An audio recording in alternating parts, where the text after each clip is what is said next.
Hello, welcome, good afternoon. Hi everybody, how we doing? I should turn the captions on, haha.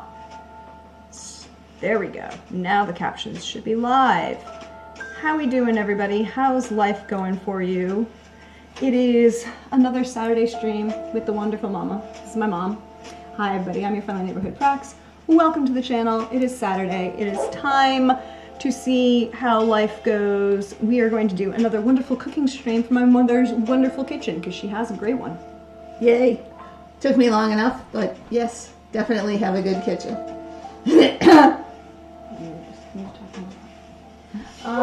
But we are going to be making lamb stew and French apple cake as we go.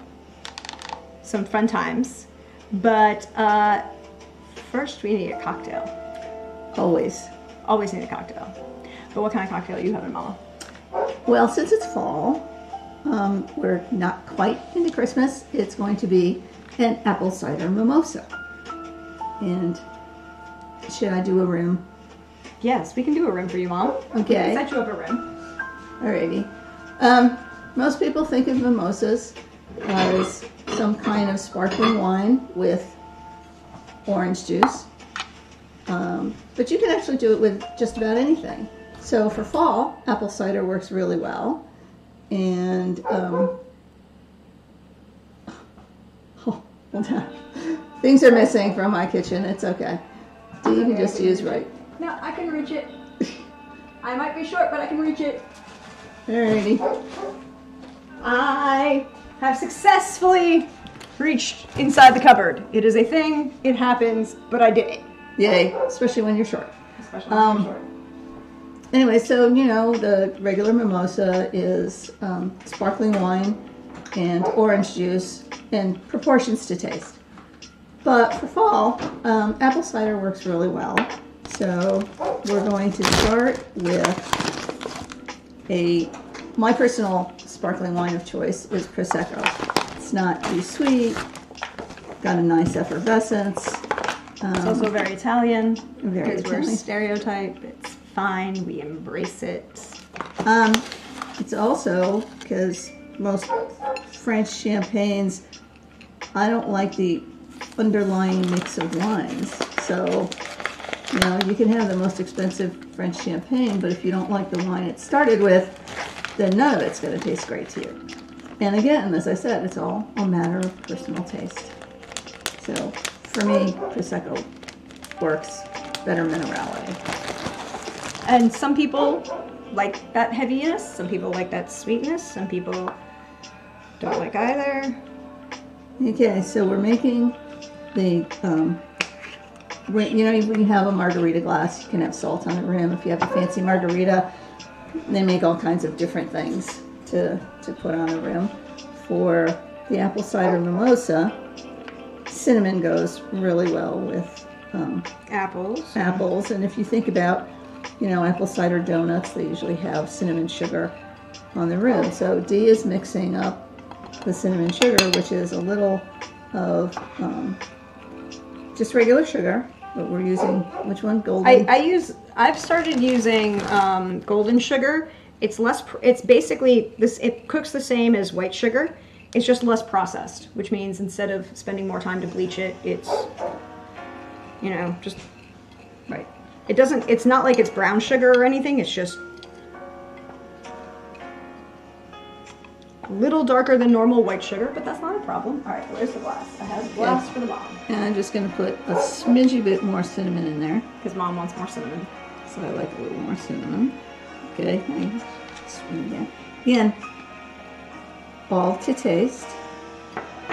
That's kind of the fun of cooking. There was something on Facebook yesterday from one of the magazines, like Better Homes and Gardens or Real Simple or something, about how cooking, you know, the proportions had to be exactly right with spices and stuff. And I thought, nah. The only time you need proportions to be exactly right is in baking. You know, I can understand getting the proportions to start you off if you've never made a recipe before, but But even then, the proportions that are quote-unquote exactly right are based on a particular flavor palette for some individual. And if you have, you know, there are people that are called super tasters. That means that they have extra taste buds for one or more of the general taste zones on your mouth. It is actually a thing. It's a genetic quirk. And if somebody is a super taster for spicy, putting extra hot stuff in something is gonna be like, that doesn't taste good to them. Hey Sven, welcome with, cornbread with brown sugar, always. No, you did not do it wrong.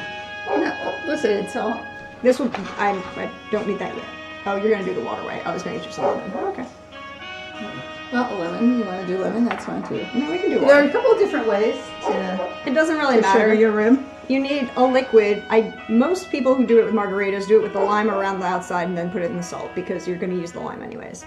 But if you're not going to use lime or lemon, and in this case you probably wouldn't anyways, any liquid would do. Water. Swirl just a second. Let the excess drip for a minute so it doesn't drip into your glass.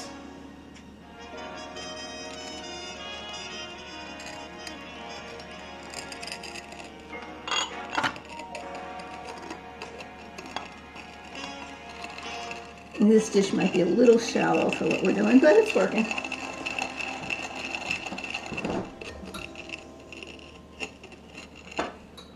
There, Mom, you have a rim. Yay.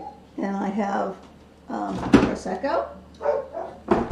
And I have somewhere We're gonna need that later. apple cider.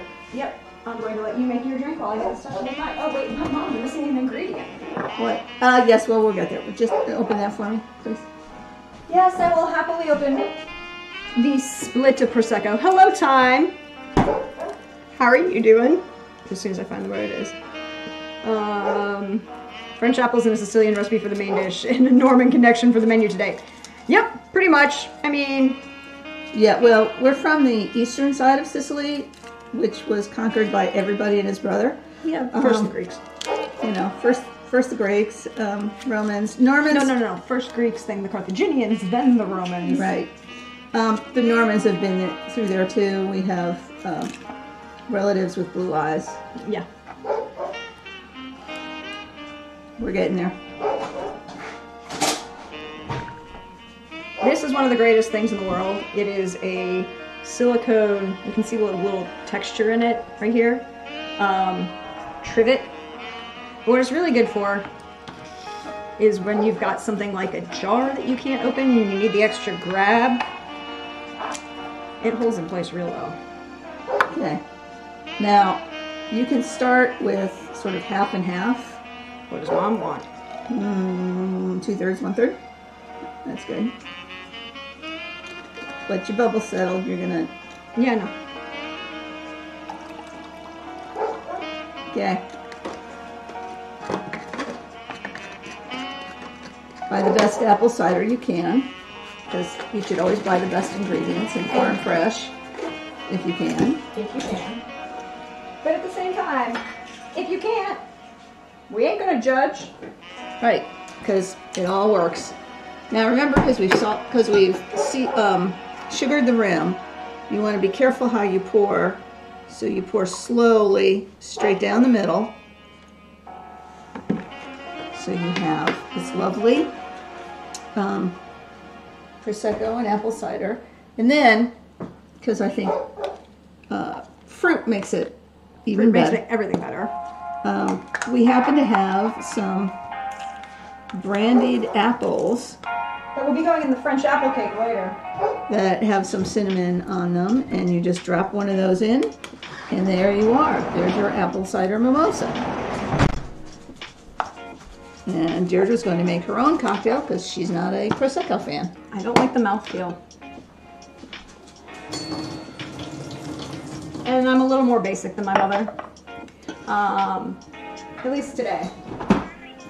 You know, some days I'm fancy and some days I'm basic. And today... We need orange things. Yeah, in just a second. Today I am being basic. It's again fall. I like cranberry and ginger. Winter's arrived in Ireland this week, so I'm very glad it's the weekend. Yes, it is getting cold here. Mom was very good and helped Dad put up all the outside lights earlier this morning. She's a much better person than I am. She did that. Hashtag not sponsored, but I found these cranberry ginger sparkling beverages at Trader Joe's, and they have this really great cocktail recipe on the back. I need that. Let's start with that. And since I like cranberry and ginger together in general, and I think cranberry goes with a lot, pretty much anything. Cranberry is also one of my favorite flavors for winter, fall, basically starting October 1st. We're going to start with a little vodka, and a shot, maybe a shot and a half, depending on how much you are wanting to. Hi Bella, the internet knows you are here. The internet knows you are here.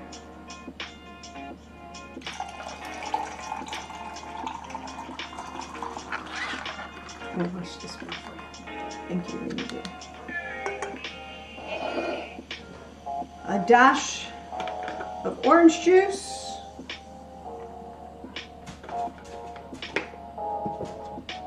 A dash of lime juice. I like getting. You want to see the woofer? Come here, come here. Bella, come say hello to the internet. You're hiding on the other side of the thing. Everyone, Come here, Mel. Bella, come here. There we are. There's the big woofer. Nope, she wants to go back outside. She had to come in to see exactly what was going on and making sure that everybody was okay, and then was like, nah, I need to actually go downstairs. I need to go back outside and hang out back there. And then a couple squirts of lime juice. And then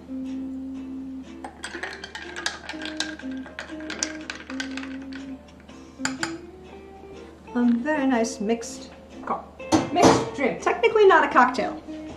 Salad.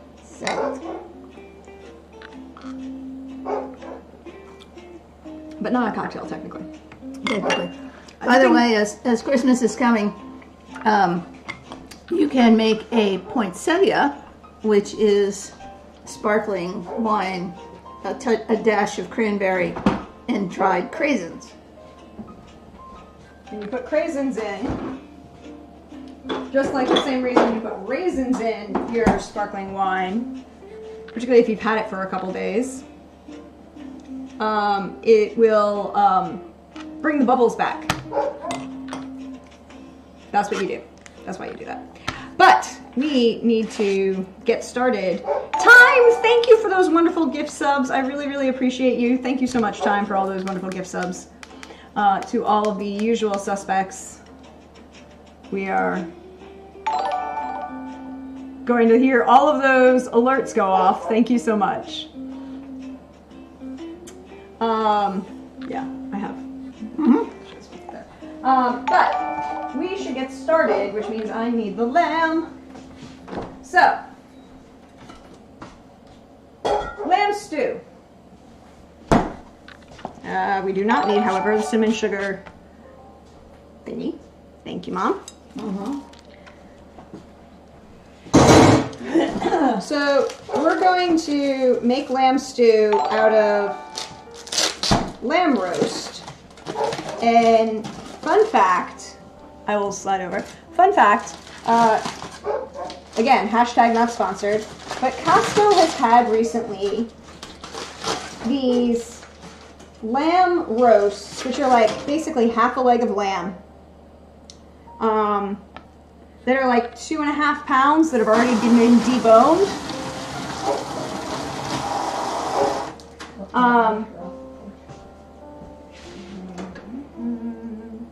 That are here. And have already been deboned. So they're really good for small, like mini pot roasts, small roast nights, but they're also, because they've already been deboned, really great for turning into stew meat, because they're very easy to clean, right? And you could buy your own like lamb stew meat, but in the United States that's sometimes prohibitively expensive because lamb is sometimes expensive, and they the Meat Cutters Union is one of the most diligent and effective unions in this country, and they should be.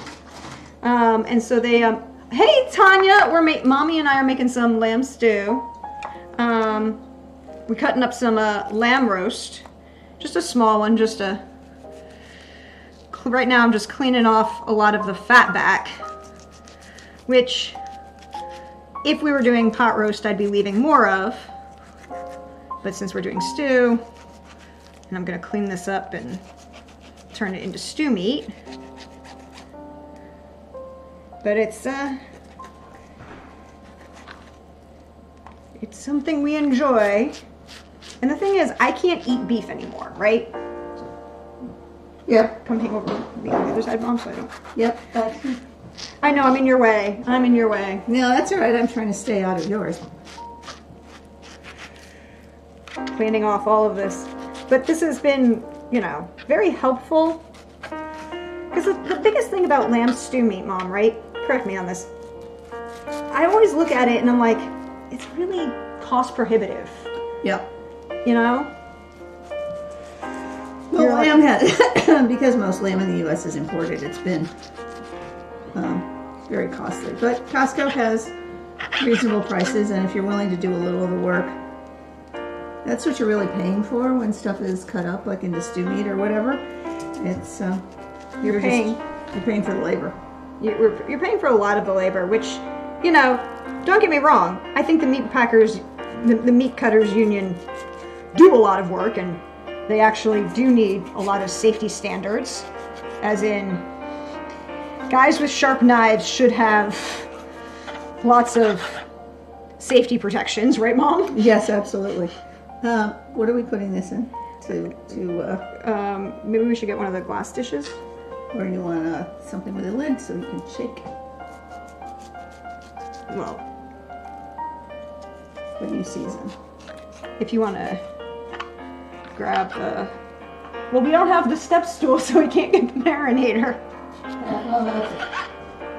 Actually, Dad's got the step stool outside as he's finishing putting together the last of the that's okay, this works. Outdoor decorations. Yes?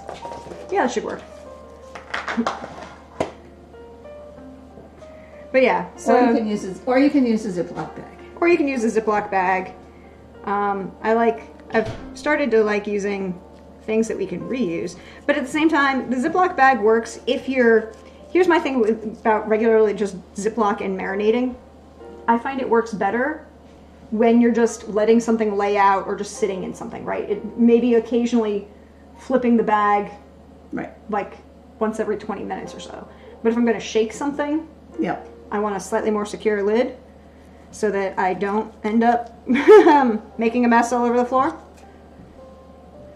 But that's just me. We're making lamb stew. Yeah, I said. No. It's Tanya. Is that Tanya? Yeah, that's Tanya. Sorry. Hi, Tanya. I'm slow to the party here. Don't mind me. It's okay. I recognize everybody's handle and have not yet. Cypher is Tanya, Mama. Uh-huh. She did say hi earlier. Okay. There you go. Oh, thank you for that sub, Trick. How we doing? How we doing in life? All right. So now, I think this is going to be the last of the hard parts. Mm-hmm. One of the things about fat is flavor. This is all true. But if you push your hand into it and it doesn't move, then it's not going to melt down and actually become flavorful. It's just going to be hard. and turn into gristle, and no one likes that. It doesn't taste good. I'm going to take a minute and take the scraps out of the way. Thank you. Could you also get the net out of the way? Yep, so we have some room to work here.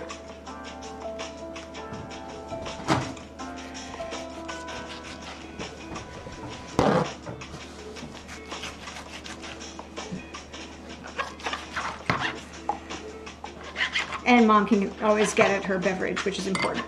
Mom, for everybody to be able to get at their beverage. All right. So this is about a 2.5 pound roast, 2 3/4. You're gonna clean it. By the way, Pulling away from you. yeah, cutting away from you is important. But the other thing is, we defrosted this because it was frozen. But if it's a little bit frozen, it's actually easier to cut and clean.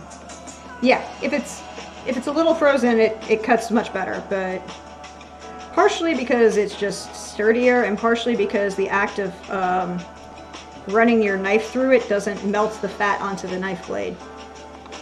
Okay. So now it's about cutting this all into. Oh, what do we do with the fat? With lamb fat, we get rid of it. Bella is too old to really eat it, and it doesn't render really the same way pork fat does. It's not really good for frying anything, and it doesn't really do anything flavor-wise, unless you're doing something like, from my perspective, but there are people who have different opinions. Do you want to make the cornstarch flour mixture first? Yes, please. Okay. Now that we have the, can we get at this step stool? That's what you know. Okay. We need that. I'll get it.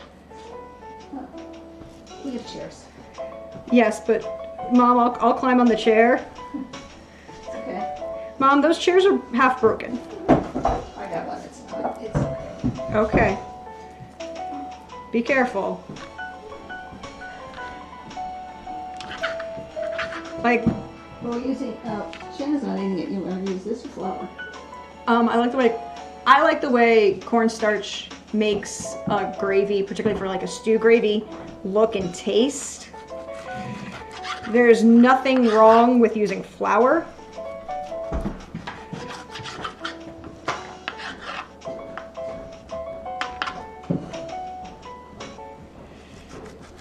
Some people really prefer flour. Some people really prefer, like my sister has to be GF because she has celiac, so, you know, it's a very important thing to be concerned about, and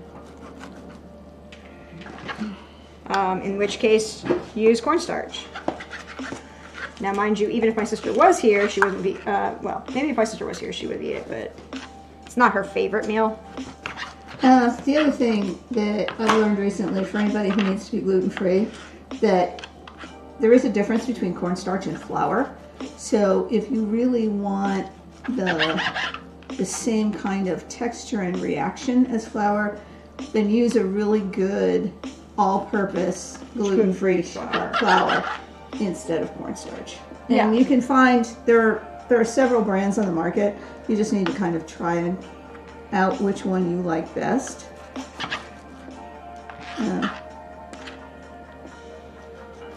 You know, and many grocery stores carry several options now. So we're going to, some people mix up the cornstarch mixture and throw it on top of the meat. I personally, because we're going to do shake and bake here. Which is very useful. Right. I'm going to put some, we're actually going to do a mixture of both. I'm going to put some in the bottom of this container so that we can, and then we can add if we need to. What seasonings would you like to put on this, Dee? Salt, pepper, garlic. Look, there's a holy trinity in our house. It's salt, pepper, and garlic. Maybe we change things up depending on how else we're doing it. and we'll add other seasonings sometimes as we go. And in this case, garlic means garlic granules. Yes. Now, remember, be very careful when you chop to have that garlic granules are different from garlic powder. Garlic powder doesn't, for me, it just clumps. So, for example, I'm just going to do a quick thing and show off what it looks like.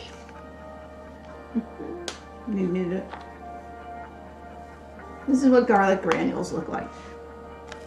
They kind of have the texture of salt, of table salt.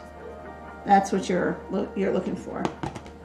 And then garlic powder is really, I find it difficult to use because it clumps too much. Yeah, you don't want anything that clumps. You want it to be loose, and it'll mix up with everything that you're doing.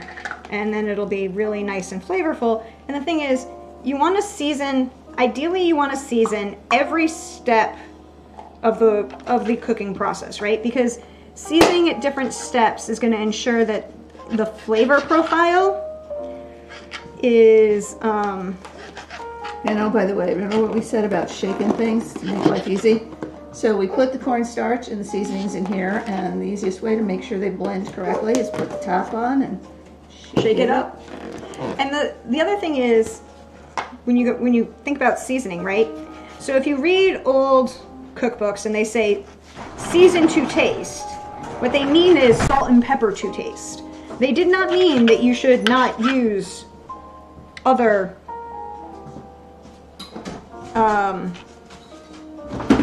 seasonings, and by that but salt and pepper was what they meant when season to taste. So everyone's like, well, there's no salt in this recipe. I'm like, it says season to taste right there. Right. The other thing is, when they were, depending on what country you were in, it was whatever herbs were most common. So in Italy, it's garlic, basil, and oregano. Right. And parsley. In other places it's thyme, it's rosemary, it's whatever. Rosemary's for remembrance, Mama. Mm-hmm. It's also, fun fact, rosemary is not good if you are allergic to pine. Because a rosemary and a lavender, thank you, are effectively just pine. That's all they are. They're miniature pine trees. They're just chilling. They taste good, so you eat them. But you can also apparently, I discovered through research, a large chunk of regular pine trees are also edible in many ways. Pine nuts in Italian cookies. Pine nuts in pesto. Right. Pine nuts in a lot of things. But I meant you can also eat like sugar pine. You can eat the sap and some of the bark and stuff. Lady rosemary with lamb. Yes. That's not an uncommon one.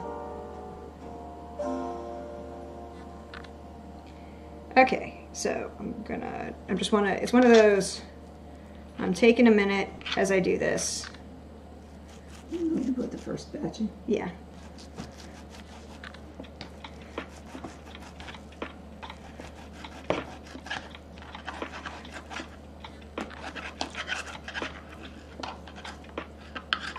Okay, there we go.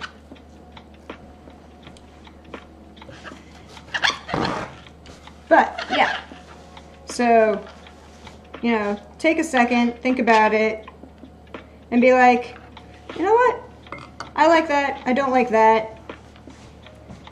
But always make sure that you salt and pepper to taste as you go, multiple times throughout the course of the cooking. When you season, so we're seasoning the cornstarch mixture, right? We're doing that part now. And you notice I just sort of threw things in and did it by eye. That's partly because the more you cook, the more you kind of know about how much you've put in. I put in about half a teaspoon of salt. And you don't want to over salt things. You don't want that to be your dominant flavor. So we tend to Undersalt. Undersalt. Why did I just throw that big piece in? That was not what I wanted to do. Because the other thing is, if people are going to add salt at the table, and a large percentage of your population does just add salt right onto things and then not even think about it. Right, so what we tend to do is for salt at the table, I use sea salt and use a grinder, because with using the grinder you get a stronger, and the sea salt, you get a stronger salt taste on the surface of your food, but less of it is absorbed into the food. So if somebody's got to watch their salt and sodium intake, or you just... It also just has less sodium in general, even though it tastes higher, and it tastes... You get a stronger taste of salt. Right. So that's another trick. And because when we're gonna brown these off, and when we make the gravy and we put everything in the gravy, we're also gonna salt a little bit each of those steps.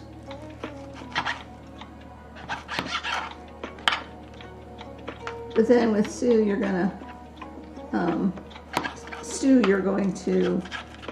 taste every so often. Yeah, don't forget to taste. Taste as you go. Because things change, right? You know, some days something else tastes better than others. Okay, I'm just gonna go here.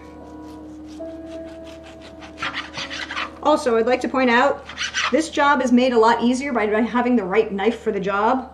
There is a reason a boning knife exists.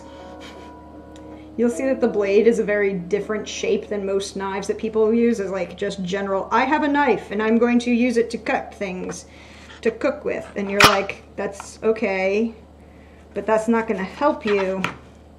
Oh, then I can't. Table salt on a ruffled potato chip? Oh. Just oh. I can't. I'm sorry. Wait, what? Not even my father has done that. And he is so Irish. Like, do not get me wrong, I love my dad, but he is definitely of the, I don't even taste things, I just add salt to it at the table. He's gotten better. He's gotten better.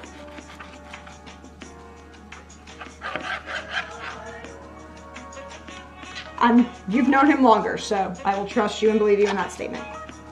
However, when we went to Ireland on our honeymoon, we went to one of those medieval banquets, and they served soup, and I saw the native Irishman sitting across from me just dump a teaspoon of salt into this ham-based soup before he ever tasted it.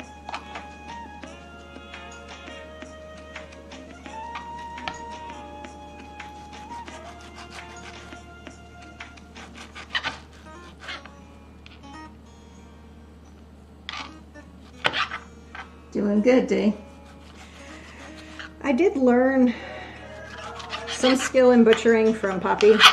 Poppy, by the way, was not actually related to me. He was the father of the owners of the pizza restaurant that was my first job.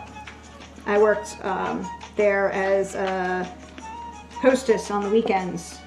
Did takeout orders, hostess stuff. It was good. But, and how did you get your job? And how did I get my job? It's because I could speak and understand Sicilian, which meant that Poppy and Mrs. V, their name was Viverito, did not have to pretend to speak English. And therefore... But even more basic than that, got the job because we were regular patrons. Oh yeah, and I was like, hey. And when when you got to be old enough, they asked you if you wanted a job. This is true, they did. But that was because I had already proven I could have that conversation. And Poppy is also... Cut that in half. I'm going to cut that one in half. Poppy is also the person who taught me the only way I now make eggplant parmigiana. But it is a involved, time-consuming process, as it should be, because you need to make sure your eggplant is cooked correctly. You have to be patient with it. You have to be very patient with it. And you have to recognize that what a lot of people say about eggplant being bitter and not or sour or not tasting good, it's because they didn't prepare it correctly. And like every time I look at somebody who's just like, oh, I'm just going to take this huge, beautiful eggplant and just chop it up and throw it in something. It only works if you're making caponata. Yeah, because you're putting a whole bunch of other things in it and you actually want the bitterness to balance out. But if you want baked eggplant parmigiana, Velveteen. pasta alla norma, if there's something where you want the flavor of the eggplant to stand out, not blend in, then you need to take the time to basically sweat the eggplant. yeah. But not on a stove. Do not sweat your eggplant on a stove. Sweating the eggplant basically means slice it, sprinkle a little salt, layer it in a dish, sprinkle a little salt on it, continually layering it, and then put a weight on top and let it stand for a minimum of half an hour. Then, And ideally, 8 to 10 hours. right, and then blot the eggplant dry because all the moisture will have come to the surface, and then you can use it in whatever recipe you want to use it in. Because, you know. Now we layer it in a colander and stand the colander in a glass baking dish or something to make so that the juices drip into something not on your counter. And some people just leave it in the sink. No. All right, so yay, we cleaned that. I'll let Mom do this while I clean this up. Okay, so we put it all in the, I'm still figuring out, here we go. Nope, too far. Too far. There we go. Okay. And you put the top on. And I'm going to do this over the counter because of the camera, but ideally I would do this. Ideally I would do this over the sink. Turn it upside down, shake vigorously, and then open it up to see. And you can see how well coated the lamb stew pieces are. But there's some in the middle that we didn't get to coat. So we move those around, put the top back on. Because they got stuck together. Because they get stuck together, as they are wont to do. Do that again. You may find that you need to sort of pat a given piece of meat into the cornstarch as you're getting ready to fry it, but otherwise, that's it. Ready, kiddo? Any questions, anybody? Hold on, I have to figure out why my phone is not charging. There we go. Sorry. It's okay. Putting the flour or the cornstarch on it before you brown it gives it a nice crusty texture, and then because we're going to do it all in the same pan, that also gives you a good base for making the sauce or gravy or whatever you want to call it for the stew. Well, I mean, like Tanya, here's the thing. When I make stew, I usually make it in this wonderful looking thing. This right here. This is older than I am. But, you know, it works. Classic. It's a classic. You can still see the maker's mark underneath. This is an enameled cast iron Dutch oven. But if you like flour or cornstarch your meat for stew, before you do this, when you brown it off, it stays there, and then you've already got the basis for a roux building in the bottom of the pan that you're just going to make your gravy thicker, so you don't have to take the time to make a slurry to make the gravy.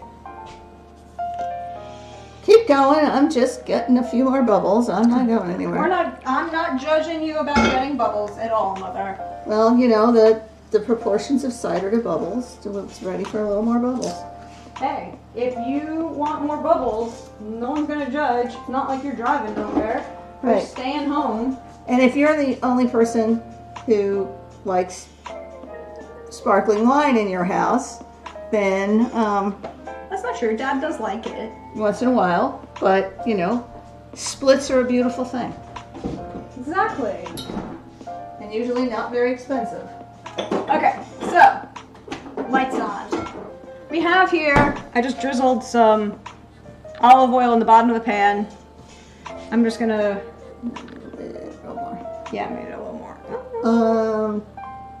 Generally 2 times around the bottom of the pan is about a tablespoon. But again, this isn't one where I'm not where really, the measurements are exact. It's much more about coat the bottom of the pan. exactly. And now, if you've, oh no, no worries, Tanya. This is just, we will happily share all the secrets we've learned. Here's the other thing. If you are frying, you start with a hot pan and add the cold oil to the pot, excuse me, if you are pan frying, you start with not deep frying, but pan frying. You start with a cold pan, or you start with a hot pan, add the oil to the hot pan, and it comes to temperature much faster. It means it's faster to do that. If you're browning, you don't want the temperature of the oil to get that high, so you start with cold oil in the cold pan. By the way, Tanya, any YouTube video by Jacques Pepin is great. Oops, wrong corner. Oh, yeah, sorry you missed it, Tanya. It's an apple cider mimosa with a cinnamon sugar rim. And Sparkling. Oh, and, yes, and a chunk of brandied apple. so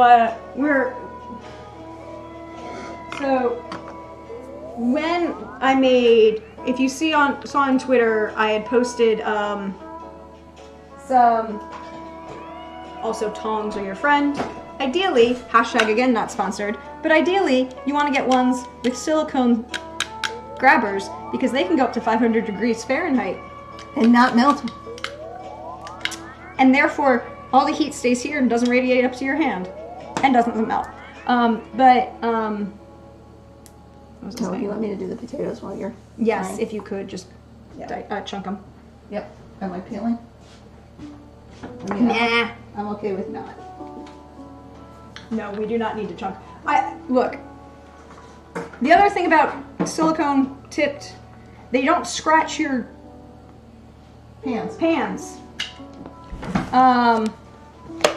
Yeah, you keep them away from open flame, but Trig, as long as they're up to 500 degrees, I use these on the grill in the summer.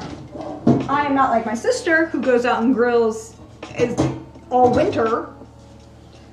But, by the way, you know, it's a stew, so we're going to throw veggies in our stew. And while Dee is browning, I'm going to be cutting up potatoes. If you don't have one of these, great kitchen tool. Mom, you gotta slide over here because that There one. we go. Yeah, I keep forgetting it's backwards. Okay, this is a strainer that goes over your sink. Dee, can you make this work? Yep. Okay. It's called like this. Okay, so the strainer expands, contracts to fit across your sink, but then you can cut stuff up, throw it in here, rinse it, all drips in the sink, drains. It's a beautiful thing. I also use the one piece of meat method of checking your oil.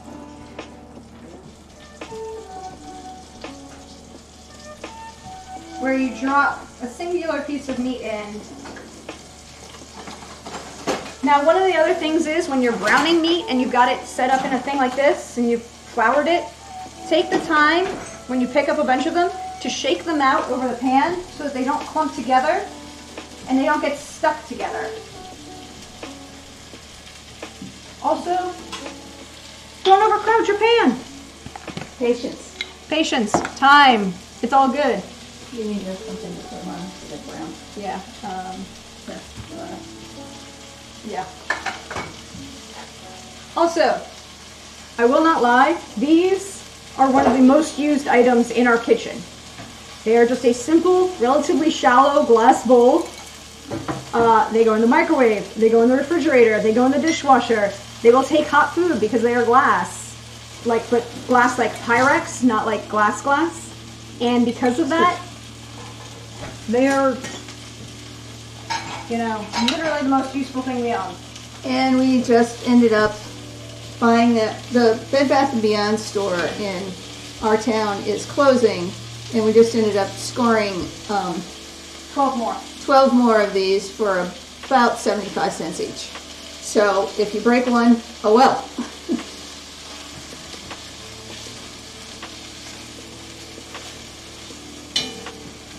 Back over here. We've been putting up Christmas decorations this weekend, so after Thanksgiving, so we're not exactly as organized as we would like. So. Hello, Mandy. Welcome in. Hey, Crit. Sorry I missed you coming too. But yeah, the other thing is blue Corningware. Look, Corningware, Pyrex, Le Creuset, Anchor Hawking. There's a reason these things still exist, and you inherit them, And by the way, if you happen to be into thrifting, tag sales, flea markets, any of that, and you see Pyrex that looks like it's older than your parents, buy it. Buy it. Because Pyrex company is still in business, still makes really good glass stuff, but the quality of the glass has changed. So old Pyrex, if you dropped it or cracked it, would break, but it would break into reasonably sized pieces. New Pyrex shatters all over the place, which makes it really hard to clean up.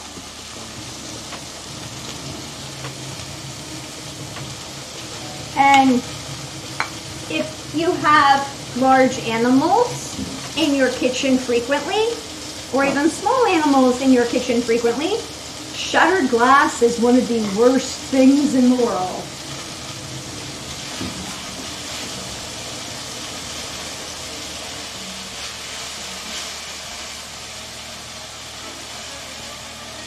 Turn the fan on. Well, I can always take another one. yeah, because I just Yep. Here's the other trick. When you are browning meat, yes, exactly, small visiting doggo or live-in doggos should not, or even large visiting doggo. Somebody we know with a small visiting doggo join us? No, Tanya was just talking about said small visiting doggo. Oh.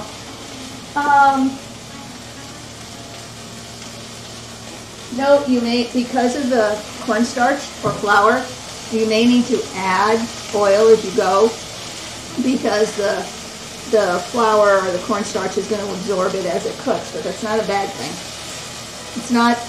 It's not like having a thing of greasy French fries. It's also one of the other things.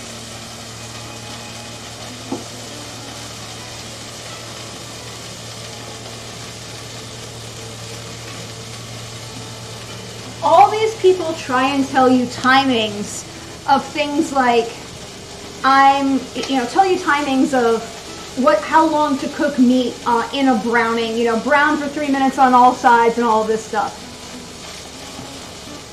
Yeah, you can take that as a suggestion, but the real rule is, if you go to move it and it fights you, then it's not done. If it's browned all the way around, if it's browned properly and you go to slide it, you will feel it move and it'll give way right away. It's the same thing for your grill. Don't try and flip it until it lets itself go. I was going to say, just tilt the camera for a sec so I can demonstrate this classy gadget here. Here. I can even change cameras. No, that's okay. So there we go. Oh, wait, hold on. Just so y'all can see okay, we're good. And then after I cut up the potatoes, I'm going to throw them back in there so they can continue to drain till we're ready to put them in the stew.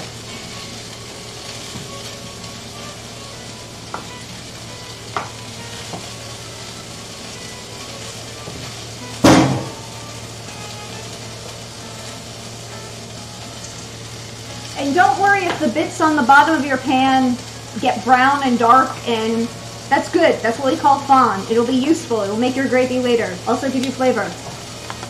Fawn is flavor. Fawn is your friend. Do not be like, oh my god, it's black, I burn it. Can you spell it for people so they know what you're saying? In English or in French? It's F-O-N-D-E. Well, F-O-N-D. There's no E. Yeah. Because we don't pronounce the D. So it's fawn, F-O-N-D. Asking me to spell things, Mom? Yeah, I know. I thought you were being nice to me. Occasionally, spelling is required. And while Dee is browning, I'm just chunking potatoes into bite-sized pieces. That's the other rule for stew, right? For something like a stew, you always want to make sure everything is relatively the same size. Hey Brian, welcome in.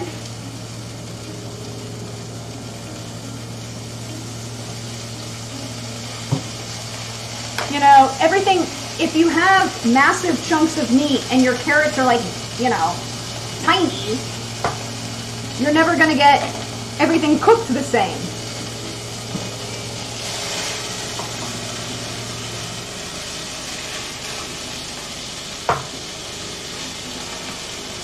And because we're using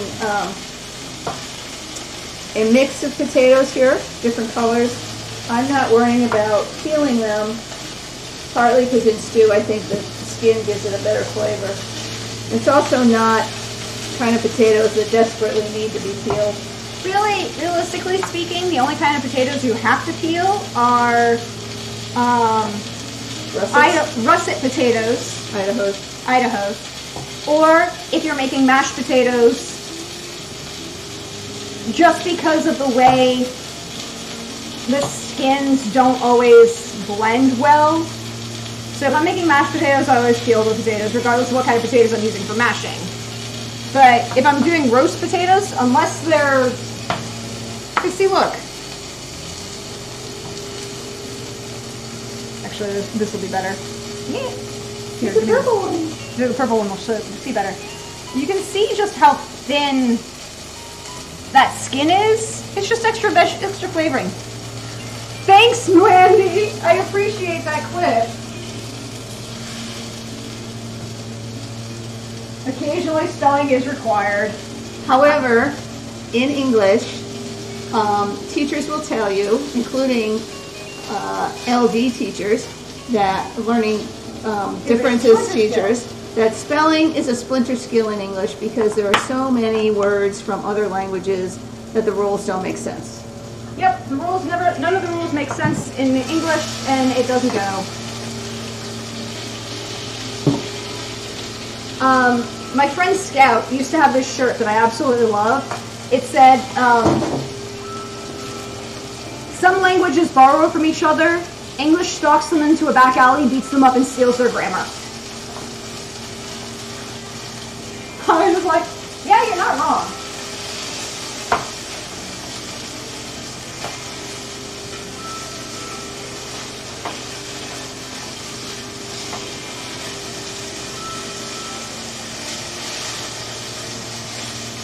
Yes, exactly. I before E accept. I before E accept half the language. Yep.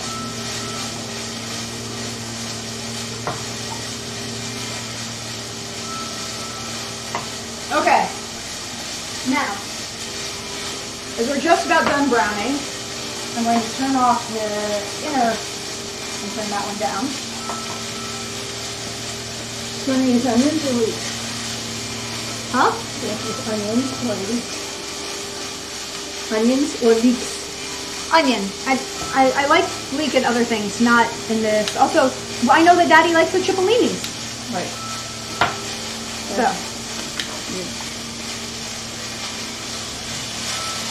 You can also hear when your flame is a little high. Yeah, that's why I turned it down. You also need to pay attention to sound when you're cooking, because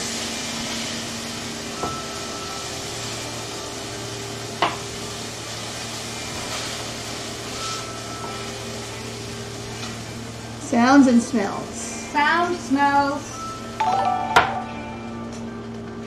Thank you, Tanya, for that sub. I appreciate it. You're a rock, literally. I'm gonna grab the cipolinis. Mm-hmm. So,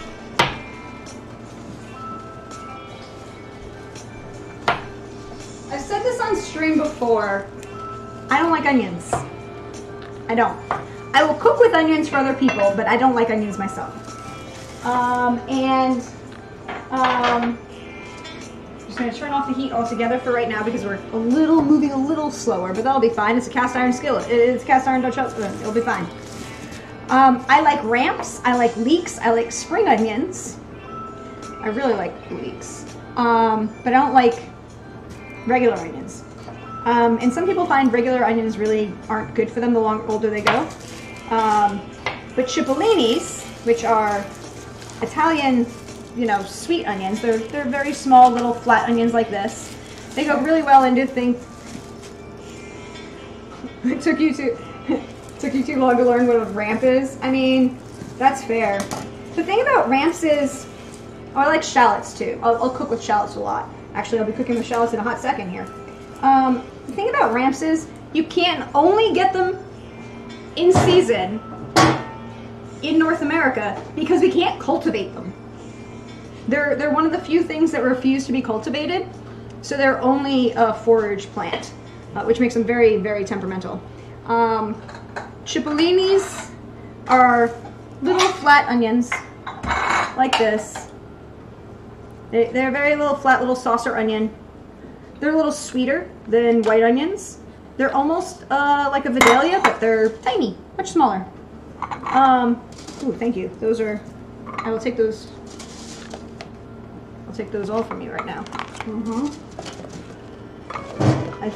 Sven says, I think I knew I was doomed when I made a wordplay joke in Dutch based off English, and my partner looked at me and eyes narrowed and cursed in Dutch. Turns out my joke had worked, but meant something else. Innuendo by accident. Well, there you go. Sometimes that happens. All right. Now, I'm going to do something that a lot of people don't do, but I like to do in my stew. Because I think... Maybe you want to put a couple of the small ones in? We have the small ones. So. Do you want also the lone shallot that apparently fell into the bag? By the way, this is not a cipollini. Here's one of the more small one. What a lot of people, I'm going to take a step a lot of people don't do. You know how we browned the meat, gives it a little bit crispiness, it'll help it cook longer better. I don't like mushy food if it's not supposed to be mushy in my head. Does that make sense? Yep. Like mashed potatoes, I don't mind. The texture makes sense. It's mashed potatoes. They belong in this. But I don't like mushy other things. So I'm going to take a second and brown the potatoes as well in the fond that we have here. Maybe add a little bit more salt, pepper, and garlic.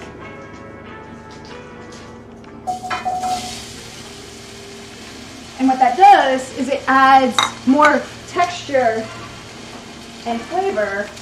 Give them a little more body so that they don't melt, if you will, in the stew.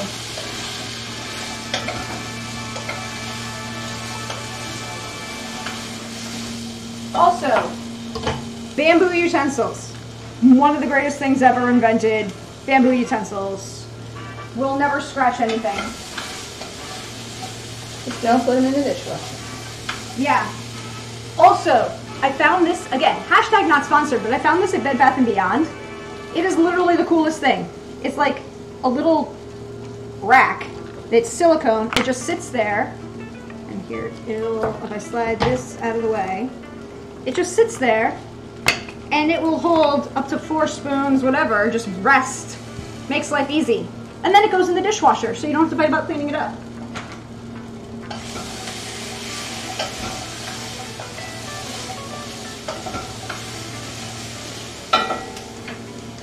Some garlic. And remember what I said, you want to season ideally every step. Because, not a lot every step, but just a little. Where did you put the...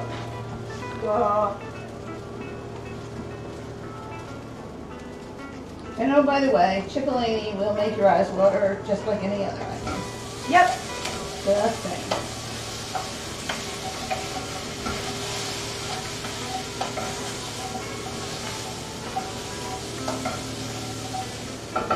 I'm going to try and show you an inside shot of what this Dutch oven looks like right now.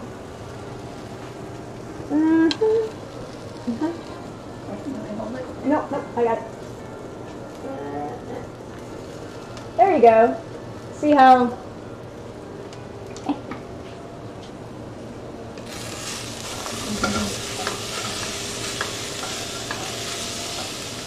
You've got some good color on those. They're picking up a lot of the fond from the bottom of the pan. They're going to add flavor, color, texture, all of the good things. As I stab myself with the, luckily, silicone things. All right.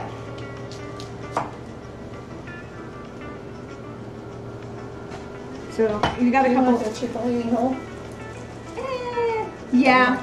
Yeah. Yeah, I would like them whole so that I can avoid them. Or half. You can have them if you want. Well, that one was mashab. Okay, well. Mushad, what's it in English? Sick. It's sort of, Not good. yeah, not good.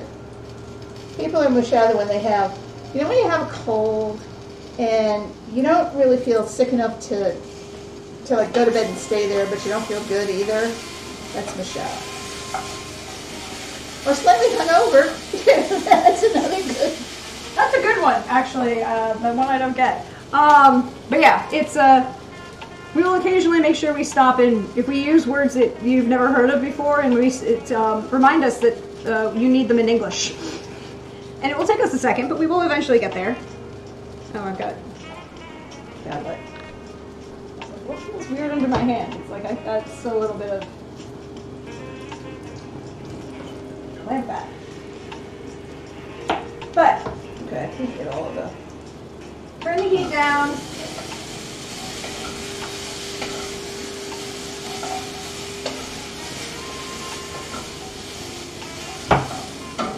And if it doesn't look pretty in this particular moment, it doesn't matter. You're going to make a gravy for all of this. Yeah, I googled the ramps. They are not architectural. Nope, ramps are not based on architecture. They taste good though. They're kind of like a cross between they're the same, they're similar to a leek or a spring onion. You eat the uppers more than the bulbs of the onion. Maybe that's what it is. I don't like the bulb of the onion, but I like the greens of the onion. That's the music right here. Yeah. Yes, we're playing pretzel in the background.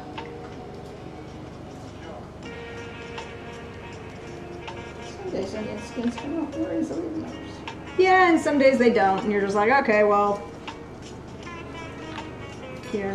Well, I was reading somebody recently actually cooked onion skins. Yeah, I've seen a couple people do that. I don't know that I'm a fan, right? Like, You don't like onions anyway, so. no, I don't. But I'm like, isn't that going to be a not fun texture? Apparently when you caramelize them, they give them a different flavor. But anyway. Anyways, yeah, chives, mint, all of these are good things.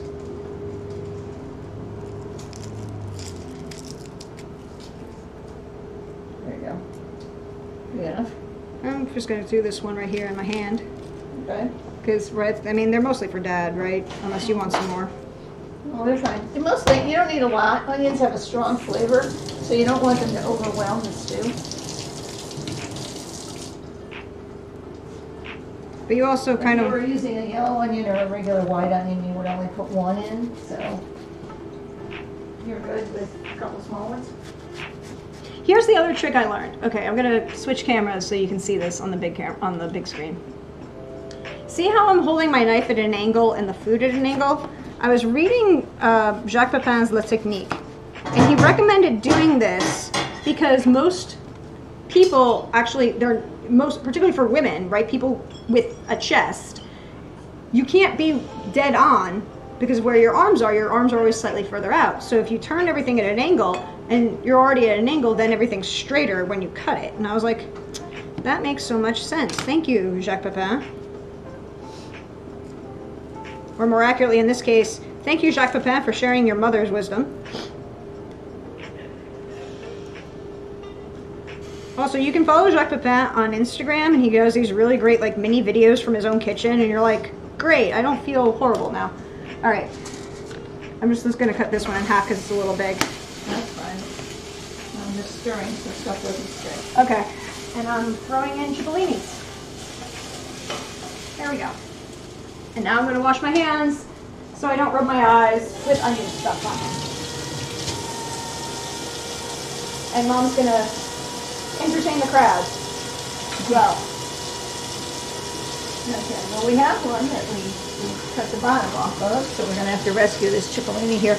By the way, everybody has small faux pas in the kitchen, so Yeah, don't be upset when things don't go perfectly. You just sort of say, yeah, so how do I fix this? How do I do something to wing it? Which I've been known to do. Okay. I can't find it. Potato peeler? The one with the eye collar? The other thing is, here's this cipollini here that's still got the brown stuff in the middle that we can't get out, and I don't want to dig the whole thing, so I'm going to take my antique potato peeler With a corer on it. I wish more of them had them still. with a corer on it to try to get some of that out. Most of it's not coming, so it's just going in the way it is. Alright. So I've given these potatoes a couple minutes to brown. They've browned up pretty well. Now, here's the rule. This is a very important rule, everyone. Do not cook with alcohol you would not drink. Stop, let me rephrase that. Do not cook with alcohol that's below a price point of something that you would drink. You can, or even something that you absolutely hate. You can open a bottle of wine and be like, I'm not 100% enthused by this. This is a little too fruity for me. This is a little too dry for me, one way or the other. That you can cook with because it will cook down and render into a palatable form. But if it's just bad wine, Down the drain. pour it down the drain. Do not put bad ingredients into your otherwise really good food. Like, that just... So we use these little Boda box wines for cooking wine. Recommended by the wine buyer at our favorite liquor store. He thinks highly of them, uses them all, and they're perfect. They store on the shelf easily, easy open, and not expensive. Like $5 each, maybe? Yeah. And they're all 500 milliliters.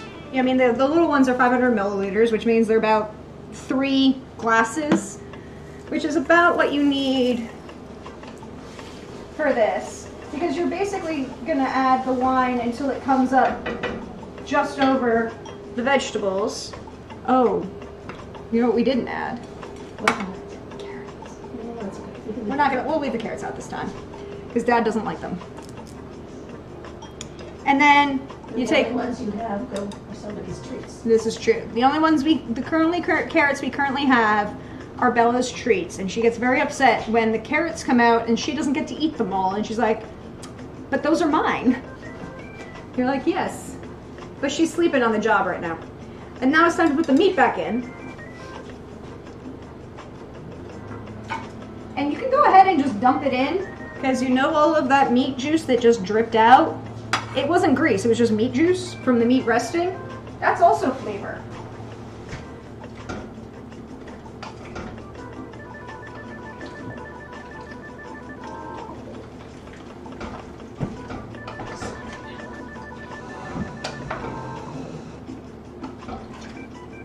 Okay, next step. Now, I'm going to need another one of these, and I'm also going to need some broth in a second. But first, before we get there, I'm going to add the ingredient that we laugh about the most in this house. Bay leaves. Now, warning, bay leaves are really great for cooking. Do not eat them. Just don't do it. There are strange, weird people out there that do it. Don't be them. Do not have to go to the emergency room because the bay leaf has cut open your esophagus. Don't. Show the stem. It's the part. It's not the leaf so much, it's the stem that Which we don't have any good images of right now. doesn't degrade. Doesn't degrade, doesn't... These are some not great, some bay leaves, Mama. Well, they're probably older than whatever, Yeah. but they'll be fine. Anyways, bay leaf, really important for stew. And roasts and things. But we joke about them in this house because it does not matter what happens, Or what food it is. or what food it is, we will serve it, and somehow, if it's tomato sauce, roast, stew, soup, and there's bay leaf in it, my father will find the bay leaf it will be in his plate. Doesn't matter. So put a couple of them in, 2 or 3 depending on, you know, what size they are or whatever. Some more garlic, because garlic is a food group that is necessary to existence. Correct, Mother? Absolutely. Then a little bit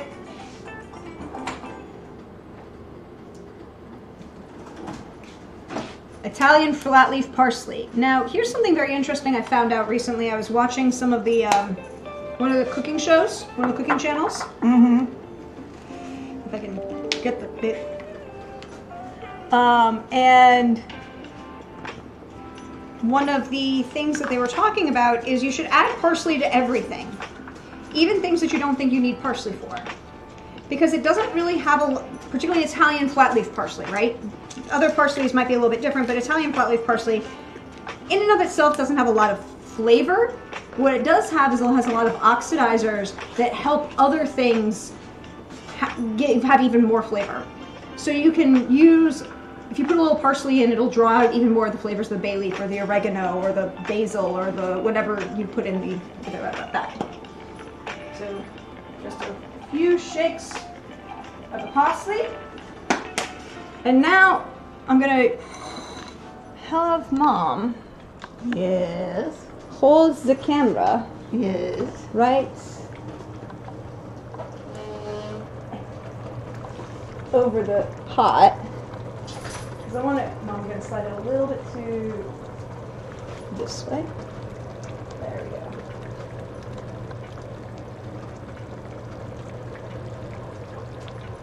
Finding center point. That's as close as we're going to get. You'll see that this, all we've put in here right now is just the wine. And you can start to see how thick it's already becoming, right? From just the fond that we have in here. Now, we don't even need a roux. It's looking pretty good. But I need broth. I have discovered that what I really like for broth is either plain vegetable broth, because it actually has a lot of veggies and therefore has a lot of flavor that it'll add. But in this case, I'm using a miso broth, a little bit of miso ginger. Not a lot, just, you know, like enough to bring it up. And it doesn't really change the flavor, it just adds to the flavor and deepens it that I've found so far. Okay, now we can pull it back while Mom goes and lets the dog out.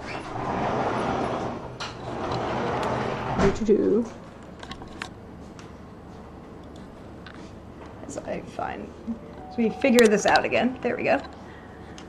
So now I'm going to keep out the miso broth and another thing of wine because you want to keep adding liquid as you go to a stew? Well, you have to make sure that the liquid doesn't cook off. Yeah. So that it dries out too much. That's what you have to be really careful of. And now I'm just gonna push it down a little. And the wine in the box comes in red and white. Yep. So you can have, but we stock up and have 3 or 4 of these on the shelf at any given time. Well, that was silly. Yeah, well, no problem. I'm gonna take this out for when I need it later. Okay. Okay, so this is gonna get covered and sit on low and be happy. And we're gonna take 5 minutes. Yeah, I hadn't thought of the miso broth, but I had grabbed it one day and I was making, what was I making? I don't know, we bought it by mistake. Yeah, we bought it and thought, cause I didn't read it well enough when I was in Trader Joe's, and I thought it was just regular vegetable broth. And I think what I did was I just grabbed it thinking it was vegetable broth and threw it in something. We used it in the pot roast. In the lamb pot roast. And it added a really good depth of flavor, but you wouldn't know why. You wouldn't have known that it was anything other. And some people in this house didn't know at all. Well, you know, when the flavors blend, and very often if you don't tell people, till after they like it, then, you know. Which is a good thing. Not if it's a dietary restriction. Don't mess with people's dietary restrictions. But other things, sure. We are going to take a short break so we can clean up and switch gears to get ready for dessert. Because we're going to be making some brandied French apple cake. Because it's going to be fun times. Because cake is always important. So stretch, bio, do all of those good things, and we'll be back in about 10-ish minutes.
everyone, welcome back.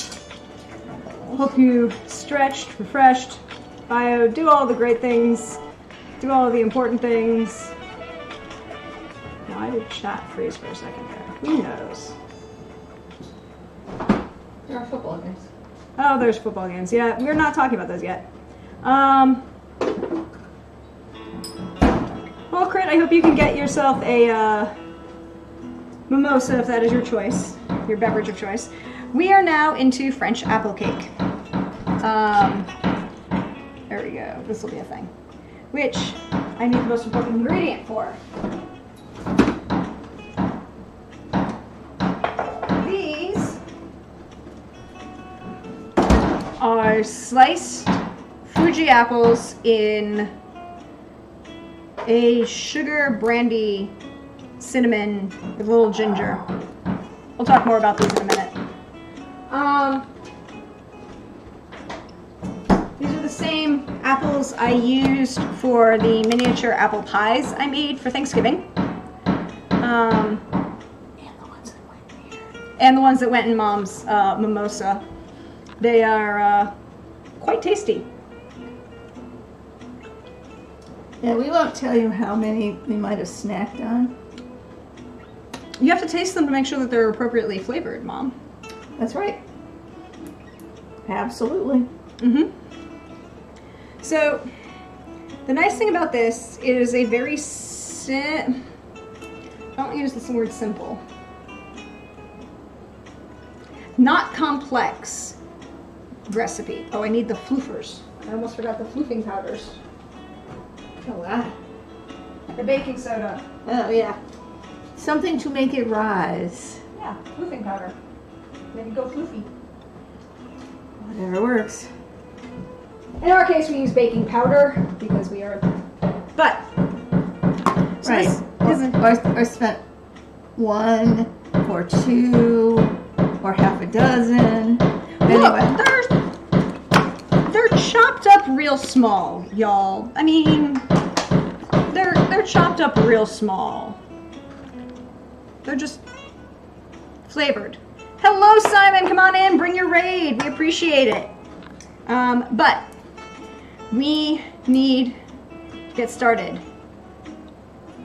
Yeah, that would be Dad outside putting the last of the garland around the door. Have to make sure it stays in place. Hammering nails. Staples. Yes. Industrial staples. But hey everyone, if you're coming in with that raid from Simon, welcome in. Hi, I'm your friendly neighborhood Prax. This is my wonderful Mama Rose. We are cooking today. We are making lamb stew, which is currently on the stove in that beautiful Dutch oven. And now we're into part 2. We're making brandied French apple cake. Now, this is not easy, but it's not hard. It's just chemistry and requires paying attention. Yes. Oh, I almost forgot the other vitally important ingredient. This is where the mise en place works best. Yeah. Which we got a little distracted in today. You know, because it's been Thanksgiving. It's been things. So, I made pot au chocolat for Thanksgiving dessert. We have a couple left. I will probably have one for a snack later. It's a French chocolate custard. It's very good. I love them. Mom has not had one yet. I've had them before. They're delicious. But in that you use 1 egg and 5 egg yolks, or 3 egg yolks. I doubled the recipe so there were more. But means you didn't use the egg whites. So save the egg whites for this, because this is a recipe where we're going to beat the egg whites and basically turn them into a meringue and then add them to the batter. It's good. Makes it lighter, makes it fluffier, will help it rise. Yeah, okay, he's just gonna keep going, it's fine. But since I knew we were going to make this recipe today, I just threw them in a little glass dish as I was separating the eggs and had them ready. But we need to prepare our pans. Now, But for those of you who don't bake much or cook much, Cooking is very forgiving if you are not exact on your measurements. Baking is chemistry. It has to be exact. One of my high school friends won the Betty Crocker Homemaker Award. It was a test you took, multiple choice, and everybody laughed because she couldn't cook to save her life. But the test was all math and chemistry. And that's what baking is, math and chemistry. So, anyway, with that said, with that warning, may I ask my mother? So these are non-stick cake pans. They're very nice. They're 9-inch non-stick cake pans. However, I want parchment paper on these things, please, and thank you. Parchment paper just makes life better. Also makes it easier to clean, y'all. At a certain point, it doesn't matter how non-stick the pan is, it's still gonna be a pain in the butt to clean. Mother agree? Absolutely. Absolutely. We're gonna need to spray these down though. You don't want it to come up the side, but you just go. I mean, it's a little easier if it comes up the side a little bit, if you make rings. But you don't have to.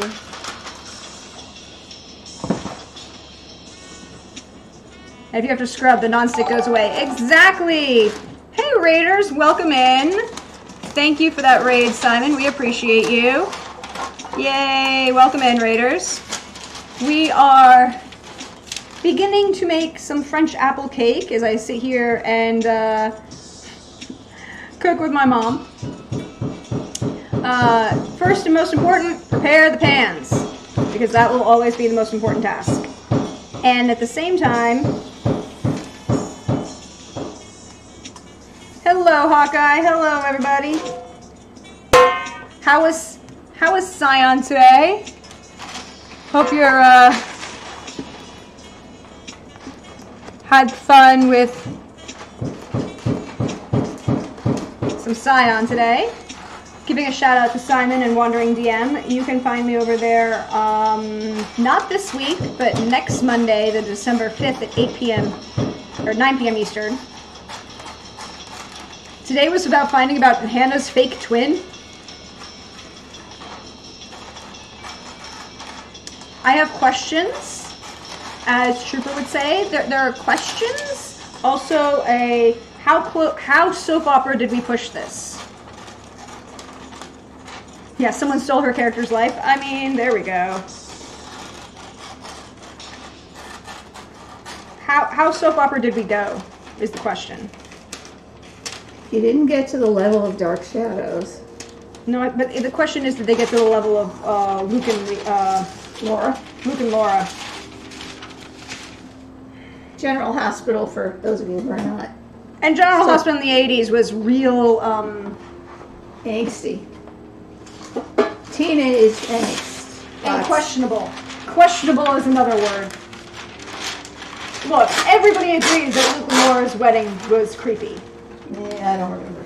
But, Mom, remember spoiler alert for 1980s General Hospital. And Louis sexually assaulted her and then they got married. Oh, yeah. So even you would agree at the time that would have been creepy. Not an uncommon plot for romantic whatever. Yeah. So I'm just taking a second to spray the bottom of these pans with some non-stick spray so that when I put the parchment paper in, it stays in place. Now it'll still take a second, mean it'll have to clean up a little bit, but it's a lot easier than not preparing your pan. It actually also gives the bottom of the cake a nicer finish. More even and level. So when you, depending on how you do your layers, it gives it a nicer layer. Yeah, I like that time from fake twins to bake twins.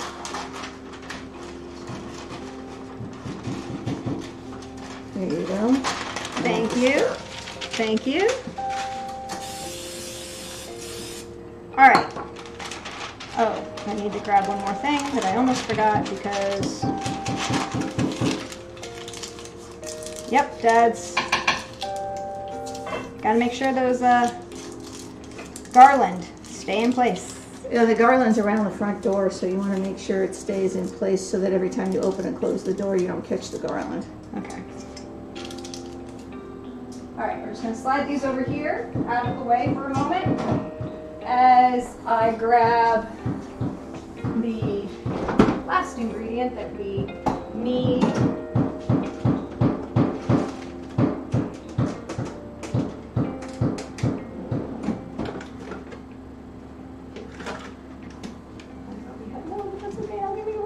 What? I thought we had another stick of butter, but apparently we don't. In the drawer. Or downstairs. There's more butter downstairs. Could you go? Yep. Yes. I Yes. thought it was in here, but apparently it's not. I used one. There's some on the thing. That should be enough, actually. This will be good. It'll be fine. By the I way, could check downstairs and get some that would be useful. I will do that. You should show people how the sous chef over there is. Yes, our other sous chef is lying down on the job. Yet again. She's just chilling. She's observing. Quality control, right? Quality control? Alright, so let's move the apples over here. So we don't, lose those. But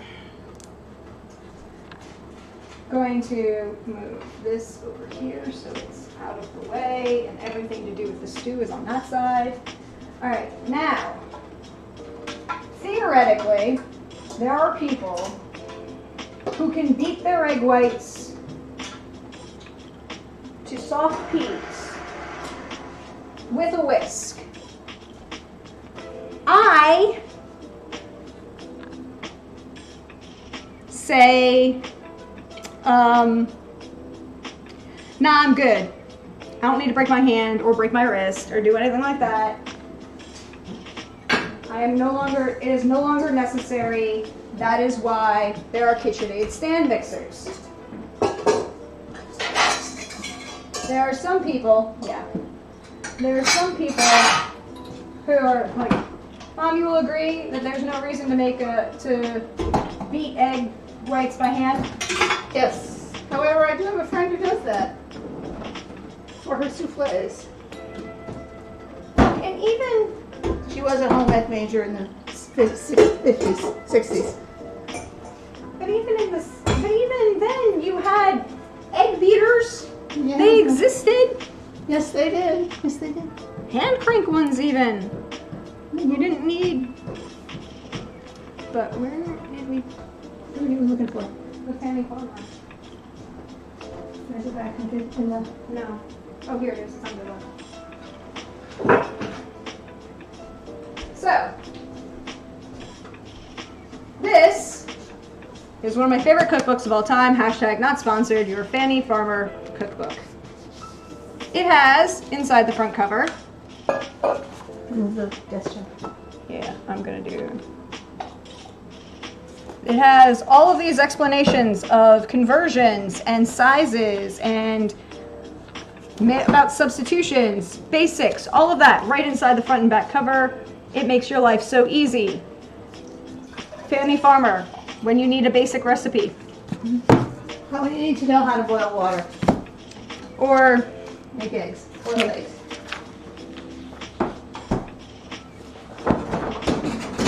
or anything in between, really.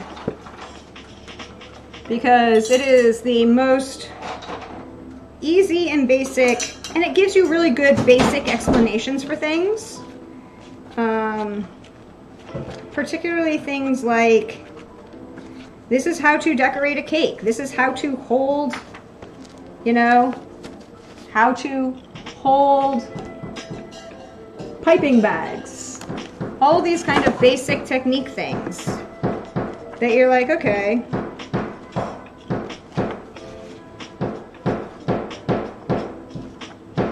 But this cake that I'm making is based on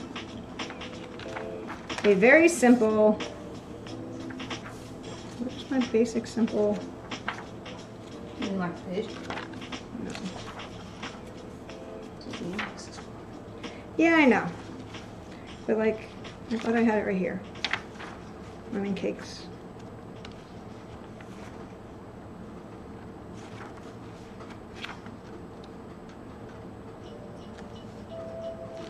Yeah, we're not using cake flour. Okay, where did...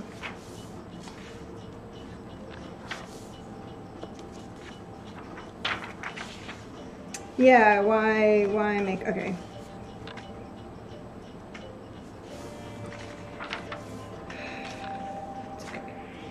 It's okay. I had it all set up and then...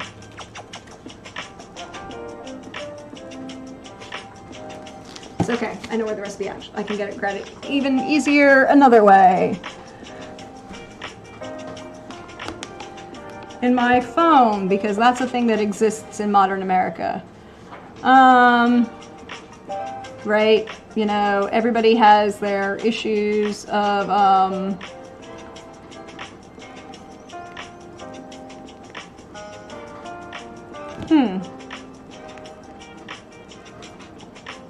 Here.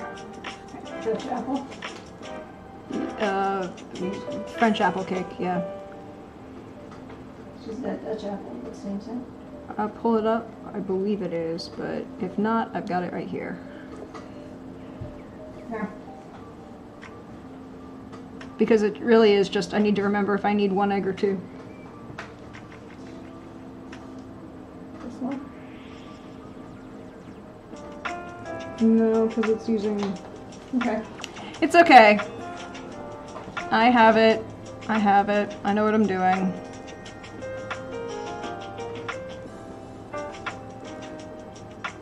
It really is. You know, sometimes you need to double check things and you're like, I've done this recipe 15 times, but still.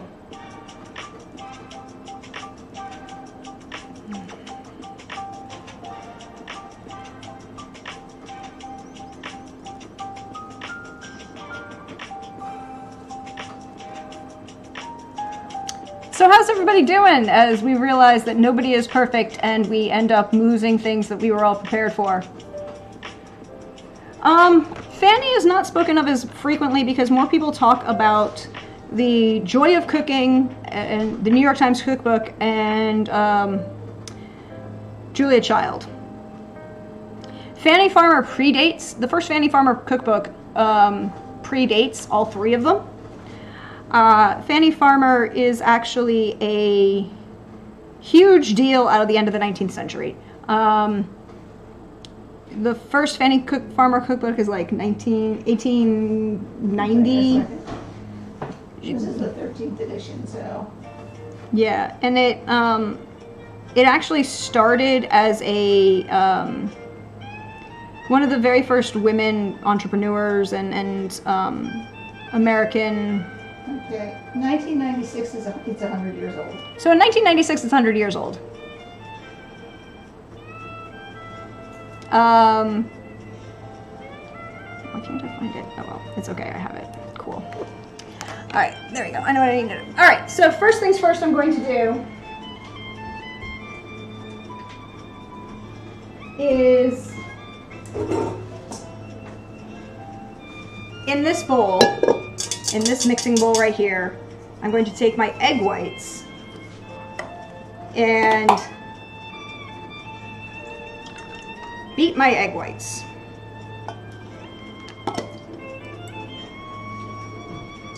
And beat them until they are nice and frothy and have... Show everybody what this attachment looks like. I mean, they can see it. Yeah. With a whisk attachment. Like this. This is a whisk attachment. Right? Like this. And at this point, I'm not really adding anything to them. I'm just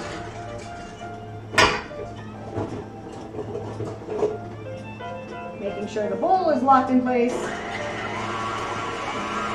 and letting them beat. Because while that's beating, I'm going to get my...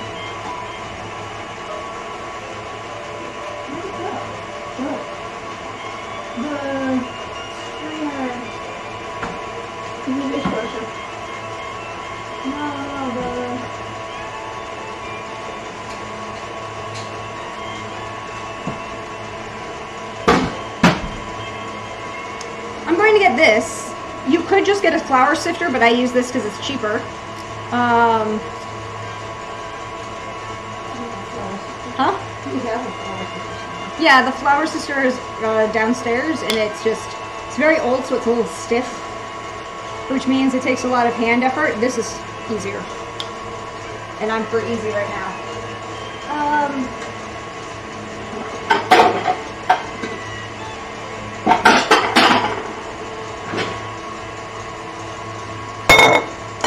Bowl. Now, wanted to check and make sure it fits. It does. I'm setting this bowl to the side because that bowl will be useful later in another step. This is actually a recipe that has multiple bowls, which is why it's a little bit of a pain, but it's an important one.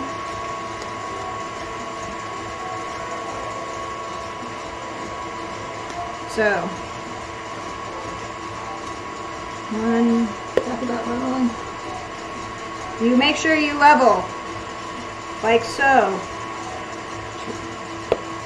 You can talk about leveling on. You're standing there. Yeah, well, remember what we said about precisely measuring. So when you are measuring a cup or a quarter cup or whatever, make sure you smooth off the top so that you get reasonably exact measurements. And remember, there are separate measuring utensils for dry and wet ingredients. And using your favorite Pyrex glass measuring cup for dry ingredients is not going to work. No, I don't recommend it. 2 cups of flour.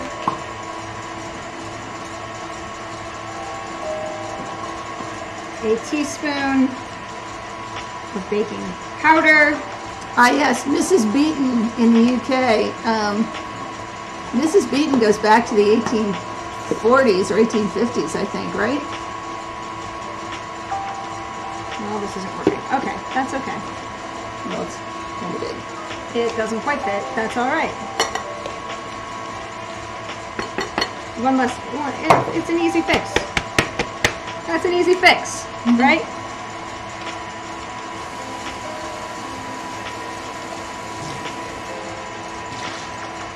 Take the time to sift everything. Always sift your flour. Always sift your flour.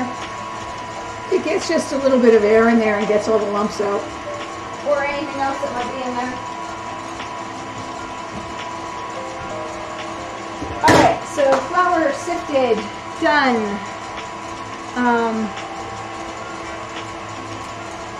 That's still beating. We want to go a little bit harder on it. Alright, I'm just going to take that other stick of butter because it'll be easier to measure.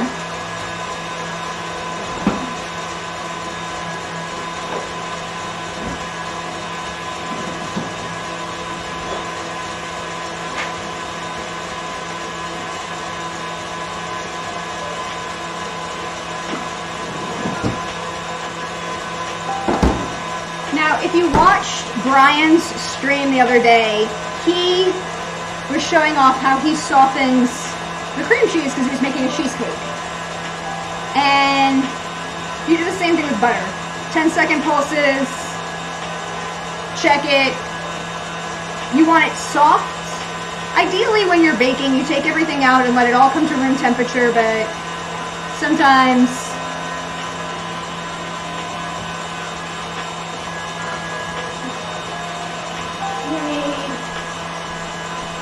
She's going to put it in the microwave.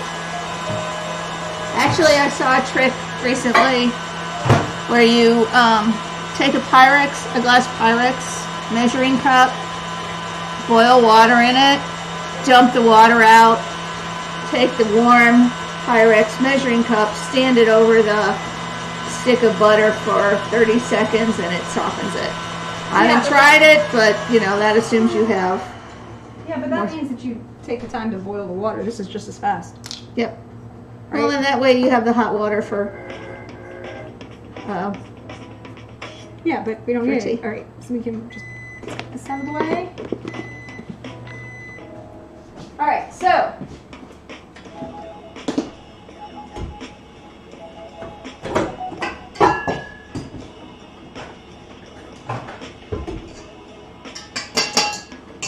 now this is meringues.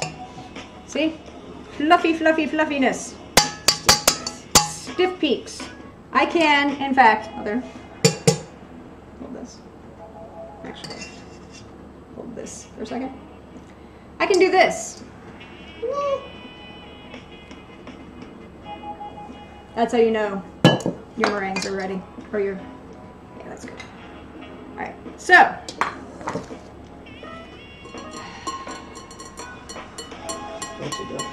No, I do, but that's not the point. I'm actually contemplating bowl issues.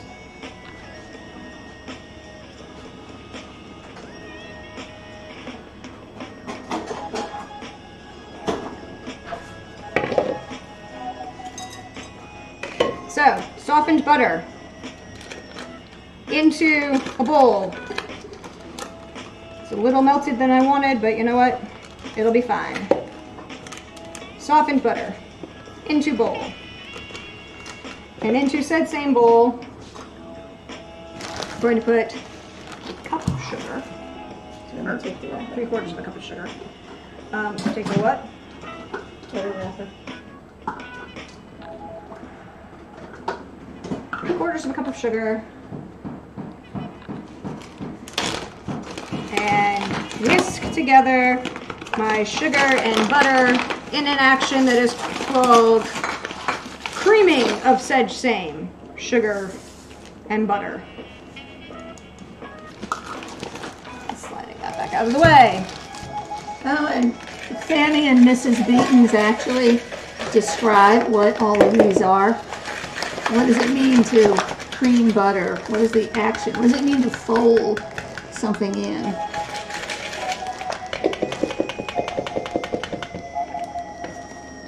And of course it immediately gets stuck into the whisk because it's been a day, everybody.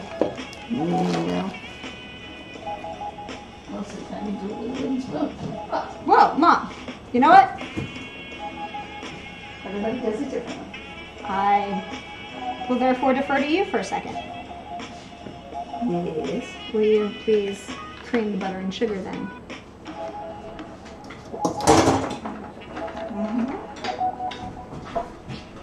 Okay. Problem with the whisk is that, as Dee said, it's got tines, which makes it more of a challenge. So I find works better with a really great old wooden spoon, which was my grandmother's, that I still use. And you just keep at blending the butter and the sugar together till they're incorporated. Now, with granulated sugar, it's not going to be very super smooth, but it's going to be smoother. So you can see, oops, I'll get the hang of this one of these days. There you go.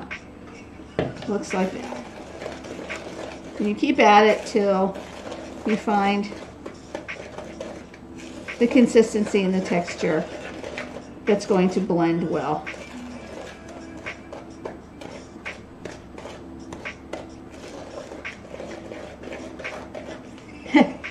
Too much work, huh? Hold on.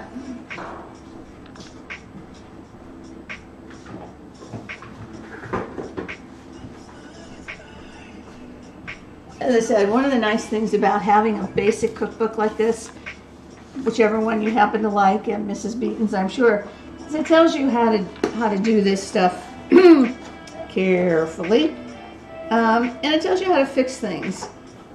The beginning is, you know, if you're making a hollandaise, which I am not brave enough to do, tells you how to fix that. Tells you the difference between different kinds of fats. I'm just looking to see if it's got a, finding the description for folding. The other cookbook that we have that I really love is La Technique by Jacques Pepin, which is all about how to do things. more than recipes themselves. Hashtag not sponsored. But it's all about the basics for anything and everything that you want it to go. Here we go.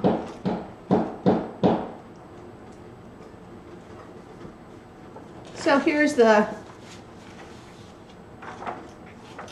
whole explanation, which y'all can't read because there's too much glare, but it's, you know, how to cream something. Creaming means to work one or more foods together until soft and blended. Creaming butter, for example. And how to store creaming butter is just break it into bits, let it stand, massage it in, and then make it soft so that it blends. Anybody got any questions while we're doing this, while we're getting our couple more things together?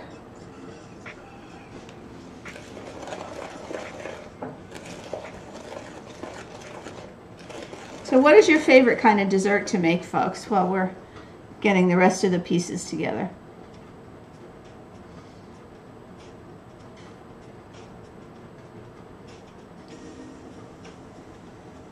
I think what I've come to really appreciate is things that are simple, flavorful, back to my Mediterranean roots. One of my favorite lunch things is what we call pasta primavera, that most people now, what used to be peasant food, which was pasta with lots of vegetables, you know, minestrone soup, everything, all the leftovers, and a little pasta here and there.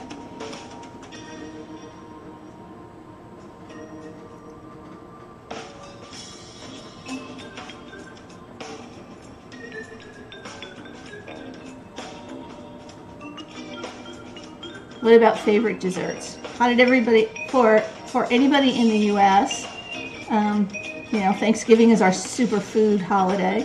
Just wondered what everybody had that was their favorite. We had a traditional turkey and stuffing and mashed potatoes. Chocolate cakes, Trig, what? Basic chocolate, dark chocolate? What kind of, how do you make your cakes?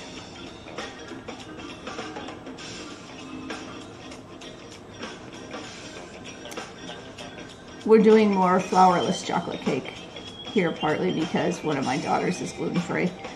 But they are really dense and delicious. Hi, Ice Bunny. Nice to see you again. Pineapple glazed ham.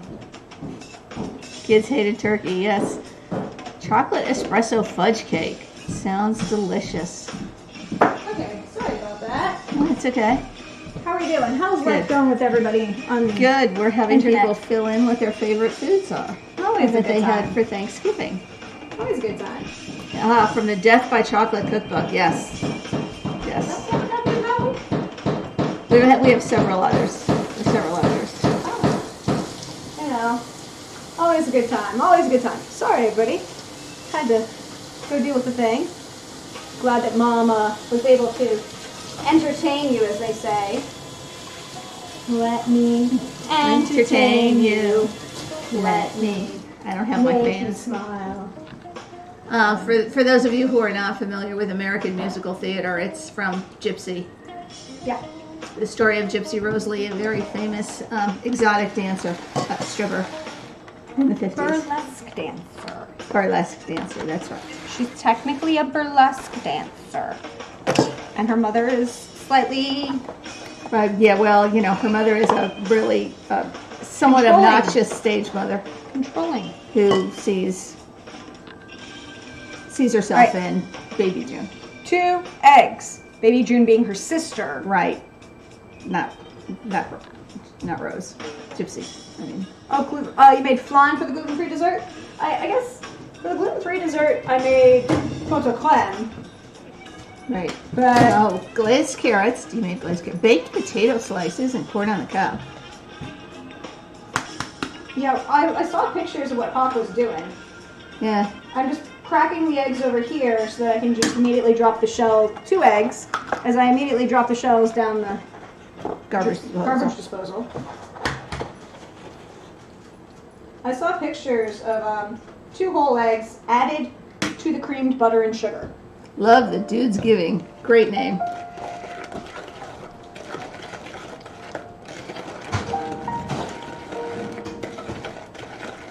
Remembering, of course, that in baking, sugar is a wet ingredient, not a dry ingredient. One of my friends did a turkey breast covered with maple smoked bacon. Wrapped the whole thing in bacon and then roasted it. I mean, that I could see a lot of. Here's the thing. That would be a very good way to keep it very juicy. But you're not a bacon person, so. no, I wish I could eat it, but I like bacon well done. Yeah. So I'm going to slide this one out of the way so that we can wash. No, and it's not, you don't quite, you still measure it like a dry, but you treat it like a wet because you put the butter in it. Once you add the butter to it, you treat it like a wet ingredient. Yep, and That's you put complicated. You put eggs, and we'll put the eggs into the creamed butter and sugar. Then you add the vanilla. As soon as I can get the vanilla open, you know what? I have a shirt hem for this reason, or apparently not. Yeah. Nope, there we go. Some people measure their vanilla. 1, 2. That's all you need. I was funny. The dude who shares his coat is that in the New Testament? Is that in the Gospels? Is that like with Good Samaritan shares his coat, or is it older than that?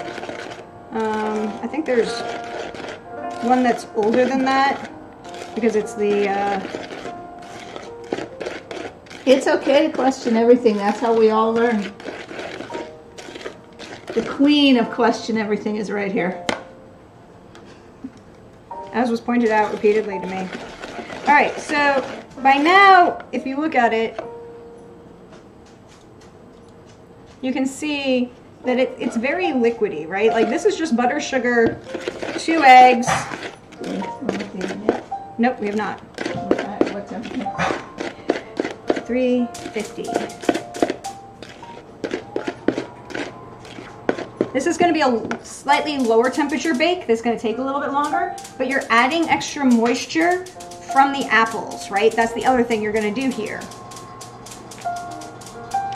So,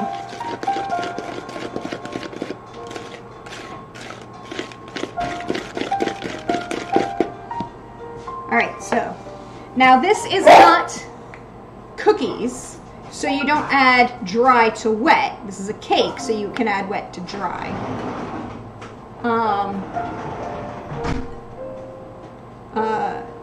Yeah, might be New Testament Ice Bunny. It's not one I'm immediately familiar with off the top of my head, but I think it's one of the Gospels where somebody shares his cloak and Jesus talks about how we should all be charitable like that. Sounds familiar. Okay, so we've got the dry ingredients here. We've got the eggs and butter and sugar. Wow, into the dry.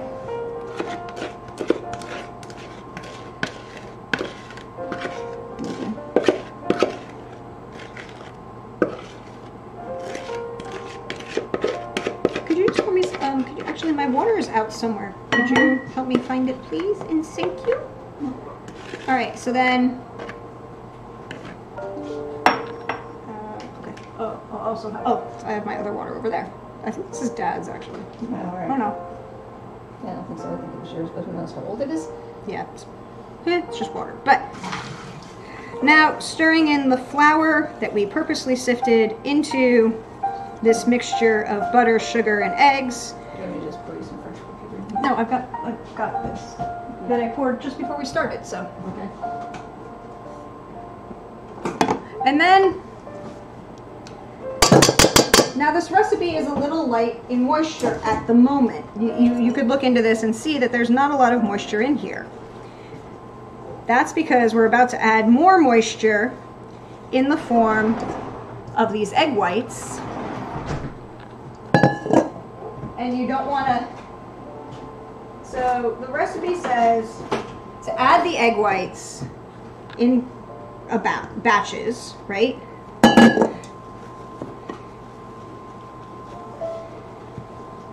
And then add a quarter to half a cup of milk, depending on how dry everything is.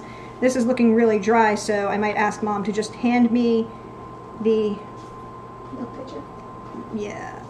Actually, can you hand me the Coconut. coconut milk? Uh-huh. And if you've been here before when I've done these baking or cooking streams, you'll know that I can't have regular milk anymore. So, but unseasoned, unsweetened, unflavored coconut milk is perfect. You can go to the side. It's perfectly fine to cook with, to bake with. Most people don't know. Now, the purpose for this is not as precise in measuring, because it's just really to add extra moisture as you go, depending on your altitude, the weather that day, how everything else in your life is going, which can be good or bad. So in this, it says anywhere from a quarter to half a cup. Whenever I see something like that, I go, I know what cake batter texture should look like, and then I'm just drizzling in milk slowly, periodically, to check till I get to that texture, if that makes sense.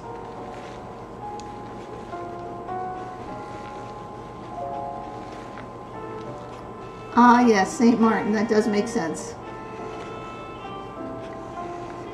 What else are people saying? What else are we enjoying these days? Duck dinner is lovely. Duck is really good. However, I do not eat ducks. I used to really enjoy a very good Peking duck. If it was really well done, like we had those couple Chinese restaurants we found, you know. I don't remember the one in Virginia, but we found a couple. But then I went to China. And, y'all, I got to go to a group, on a trip to China. It was a great experience. I fully had all of the fun. We went to the oldest Peking duck restaurant in Beijing, right? It is a banquet hall. It is a event in the, you know, it's like a 10-story building, and they've got banquet halls on each of the floors. And, you know, I was with the student group, and as you walked by, you walked into the banquet hall, there was like the mini kitchen, which was obviously like this side kitchen. You know, each floor would have had one of these little kitchens as preparation, versus the main kitchen, which was somewhere hidden in the bowels or whatever. And right now I'm just folding in egg whites into cake batter. So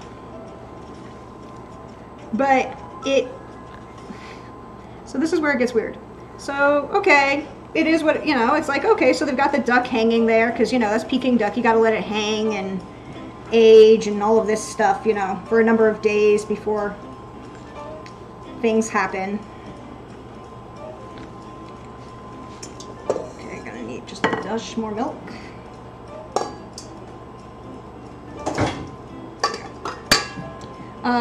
And it's like, okay, so you walk by this, you see it, whatever. We walk in, we're seated, we're talking, we're being served. But it's a banquet hall, so like 1,000 people in here. Massive, massive restaurant, right? We're talking like lots and lots of things. People, whatever. But as we're eating, I get up, go to the bathroom, and I walk out of the banquet hall, and I'm walking, you know, you have to come out of the banquet hall, walk by this little, you know, like where all the ducks are hanging, into the main hallway, and then take a turn to go down to the bathroom. I come to the point where you're going to turn. All of a sudden, I see the live duck go running by me, followed by what I'm assuming is like the head, you know, the head chef for this floor, or one of the head chefs. You know, this, he must have been in his 80s. Chinese chef. He was shorter than I am, running down the hall, holding a meat cleaver, chasing this duck, followed by like 3 or 4 apprentices. And I'm like, nah, I'm good. I don't need to eat you. You made your escape. You're fine. I'm good.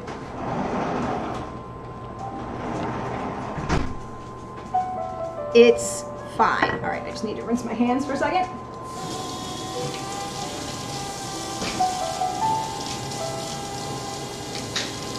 And now, whenever anyone recommends duck, all I can think of is this duck escaping out of the hall and running down the scene. Like, yeah, like the Muppet Show with the Swedish Chef, or a full-on Looney Tunes sketch moment, and you're just like, nah, I'm good. I'm good. Now, this is a halfway decent, very light French cake. It's because you've made the meringue, it'll give you lots of leavening, it'll be very poofy. However, this is a apple cake. So we need the prime ingredient. Now, I could be very careful and just take out the apples. But where's the fun in that? Because these apples have been sitting for 3 days now, in a mixture of brandy, cinnamon, ginger, sugar, and a little bit of flour. So right, there's a little bit of flour in here with them. And these are the same apples I used to make the pies. And you make the sugar, flour, cinnamon, and ginger, and you add that to your pie, and that makes the sauce that you get in an apple pie. I mean, the juice. The juicy, the bit that turns into a bit. But these have been soaked in brandy. Mother, would you like to taste? Sure. Yum. Oh, the closed captioning's broke. Thank you, Unstable. Let me check on that. What? All right. They should be back up. What's better? The closed captions broke. No. So are things back up? Oh, I'm sorry. You should have let me know. I would have fixed it. Are they fixed now? They should be fixed. It's a plug-in, so if something goes wrong, I gotta fix it. Anyways, so, but you don't want to leave out any of this very good juicy brandy bit, which is why I was being very, very light in the amount of milk I was adding, because I knew I was going to add the extra moisture, both from the apples and from the brandy that will be there. Well, it just as a clarification question, sometimes you mix it into the batter, sometimes you throw it into the pan and then pour the batter on top. I'm going to half and half it. Okay. To make it fancy, because we're fancy, Mama. Like Applebee's? No. Yeah, everybody want to go to Applebee's, right, Mama? No. And in this case, I'm pushing it out and keeping most of the juice because I'm gonna. But I want to half and half it. Brandy's is such a nice milk substitute. Yes, it is. But like the thing is, like I want to have the apples be throughout the cake, and because they were soaked in, they were soaking in that mixture, and that mixture had a little bit of flour in it, they're not going to sink the same way. Yes. So here's the rule. If you want your fruit in your muffins, your cakes, your whatever, to be evenly distributed through whatever, toss them in a little bit of flour so that they don't all sink to the bottom and they'll like stick in various points. But yes, so I threw about half of the apples into the batter and just folded them in. And then it looks like this. You could, looks right like this. All pretty and shiny and glossy, because that comes from the egg whites. And now I'm going to bring the cake pans.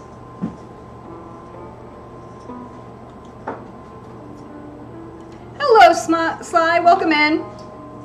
So we have cake pans that Mother very diligently did things with. I'm going to get a spoon, because what I'm going to do is attempt to be precise. So this is another trick I learned. Want a regular spoon or a slotted spoon? Oh, a slotted spoon would be even better because I'm about to do something else with that. We are attempting to save the brandy mixture, by the way. So what I'm going to do is take a slotted spoon with these apples and lay them, you know, split them between the two cake pans and you know, just divvy up what's left evenly, and then make it artful in a second, right? But I want to save the juice and brandy mixture because I want to do something special with that. Yeah, Hawk, I said at the beginning, baking is actually chemistry. Yep. How to calculate the things that sing in suspension. Yep. All chemistry. All right, so now I'm just going to take this moment. Here, let me just slide this out of the way a little bit so you can see this a little bit better. Take the opportunity to spread the apple pieces relatively evenly around on this cake pan. Okay, kid. Scooch. There you go, Mom. Have fun. There's spreading, and then there's spreading. Mom is going to do it the fun way. I was showing you the precise way. Well, you know, the whole point of this is there are more ways to do things. Exactly. The biggest thing I would say is to, because the apple is triangles, some of them are standing up. You kind of want them more flat. Yeah. So the biggest thing as you're kind of spreading them around is to make sure they're not standing on end. Okay. All yours. Yep. See, here's the thing. I'm sorry. Okay, good. Or I could just cut that one in half. Nah, that's fine. It's fine. Right? It's fine? It'll look fine. It'll look fine. All right. Now, evenly dividing the batter, which is always a fun part. So, if I lift, will you... Mm-hmm. I will even stand over here so you can be... And we're going to half the batter. But I wanted, these are a little bit bigger cake pans, but I knew I was going to do the... Mm-hmm. Okay. Let's do this one. Maybe we just need one cake pan. Oops. Yeah, I'm thinking we went well. Well, let's do it all. Let's see how much... Yeah, let's do it all in one.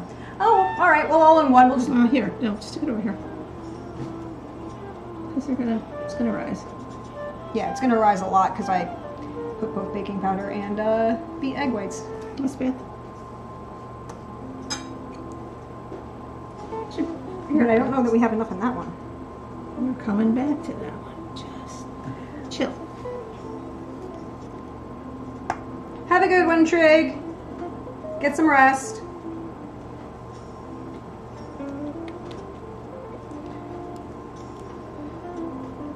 As we mentioned last time, one of the best tools in your kitchen is a spoonula. Yes. The little ones or the big ones, either one. Okay.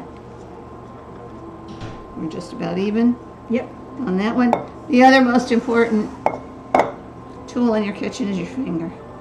Which is why you gotta make sure you wash your hands. And anyone who says that they don't use their hands cooking, I do not trust them. If they say that they do not get their hands dirty when they're cooking, do not trust them. Or ask them what size gloves they're wearing, because... Now this is the best, I've found the best way to even out the batter.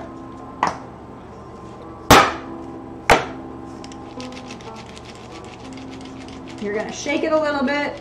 You're gonna shake, shake, Okay, then you can get this one. And level it out a little bit. Then you can push stuff into the corners, because I don't know if you guys can see this, but because the batter's so thick, it didn't move. It didn't move very much, but that's okay. That's what we want. You want a nice thick batter, so want you a might nice have batter. to smush it into the corners after it's poured in. This one did a little better. Yeah, you know, it is what it is, right? Yep. It'll taste great. It'll taste great. We're not on Cake Boss. It doesn't matter what it looks like as long as it tastes good. Okay?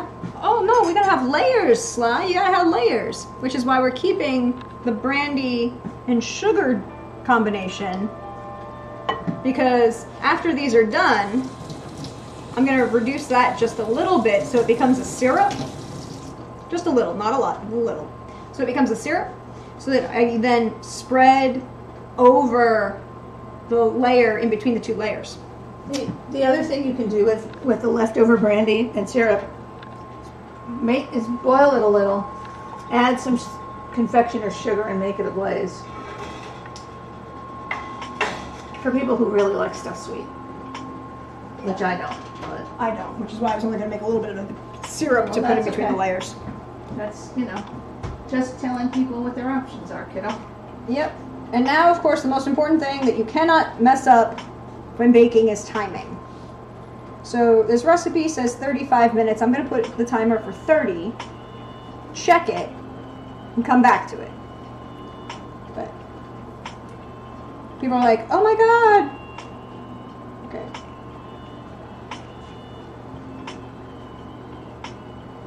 We're good. Adamani. Yep. Okay, that's fine. Alright, so that's that. How are we doing? Yes, mixing dry ingredients. I like it. I love it. Yeah, Hawkeye is a, as we say, a real-life cancer cleric by day. He is a pharmacist and works for the VA hospital, or was working for the VA hospitals. I don't remember if he still is. Good peoples. And then all of these are very important tips. And then, of course, the most important thing in the world. I'm sorry. Y'all didn't see me do that already. I didn't. Mm-hmm. Sounds good. All right. Now, in this case, the cake is relatively plain tasting because the flavor is coming from the apples and the brandied apple stuff. But we're gonna... It's time for me to check on the stew, Mom. Certainly is.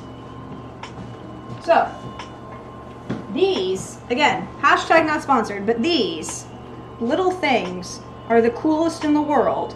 They are little things that go on, slide onto either the side pot of the pot holders or the top, and they're silicone, so you don't worry about hurting your hand when you take the lid off. I don't know. There it is.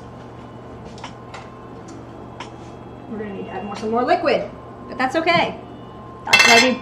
Oh, and when you stir, make sure you get stuff up from the bottom so it doesn't stick. Yeah, you gotta make sure you rotate stuff from the bottom so it doesn't stick in the pan. It needs to simmer a little longer. Oh no, they're not done yet. I know that. I was just checking on the volume of liquid. Okay. Oh, I'm just gonna add a little what are you adding? A little. broth Yeah. because You want to keep stuff covered. yeah, you want to keep stuff covered. It's stew, and the gravy is one of the most important parts of stew. Right? Right? Yeah. Oh, you work for the pharmacy benefit manager. Oh, you're wanting to get back in clinical work. That's good. See, I didn't Yes. Yeah. remember, but that's why I ask questions of people's. But I guess the question now is, so we've got that in the oven. Those are running on the timer. We've got, thank you. Thank you. Thank you. Got that back on there so it simmers happily. We're gonna take some, what I'm gonna do is go ahead and put any questions you might have. Why do you need to say you're not sponsored when you talk about brands? Because in the United States, it is illegal for me to not inform you about whether or not I am sponsored in something, and it is an advertisement. If I am sponsored on something, it counts as an advertisement, and I am required to give you information, and Dad needs... 45-23, Michigan over Ohio State. Yahoo! Sorry. Go ahead. No, we're not sorry. Hashtag... Yes, goodbye, Ohio. You should have stayed home. Oh, wait, you did, and Michigan came in and beat you in your own frickin' shoe. Sorry. Feel free to laugh, which means I need to check the score on my team. So my dad went to Michigan Law. Oh, I almost feel bad for this. So my dad went to Michigan Law. Worthless law. The worst way. What? I love you, Hawkeye. That is so great.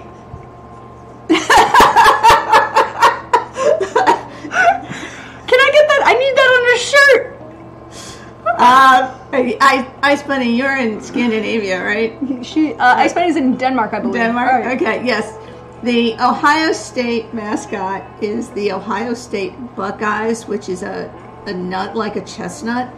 And the Michigan State Wolverines are a badger-like weasel. No, yeah, they're. If you've ever seen anything about a honey badger, they're really close to a wolverine. Yeah. Oh, you're an Iowa Hawkeye. Oh, that's important. That is a very important thing to do. We will accept that, even though we did, But then I can also be excited because Georgia just beat Georgia Tech, so yay. So everybody's team won today. And of course, we have this thing, if we watch the game, people are going to lose. But if we don't watch the game, they might win. It's fine. All right. So. Sorry, one of my sales reps is from Columbus. He was picking on me yesterday.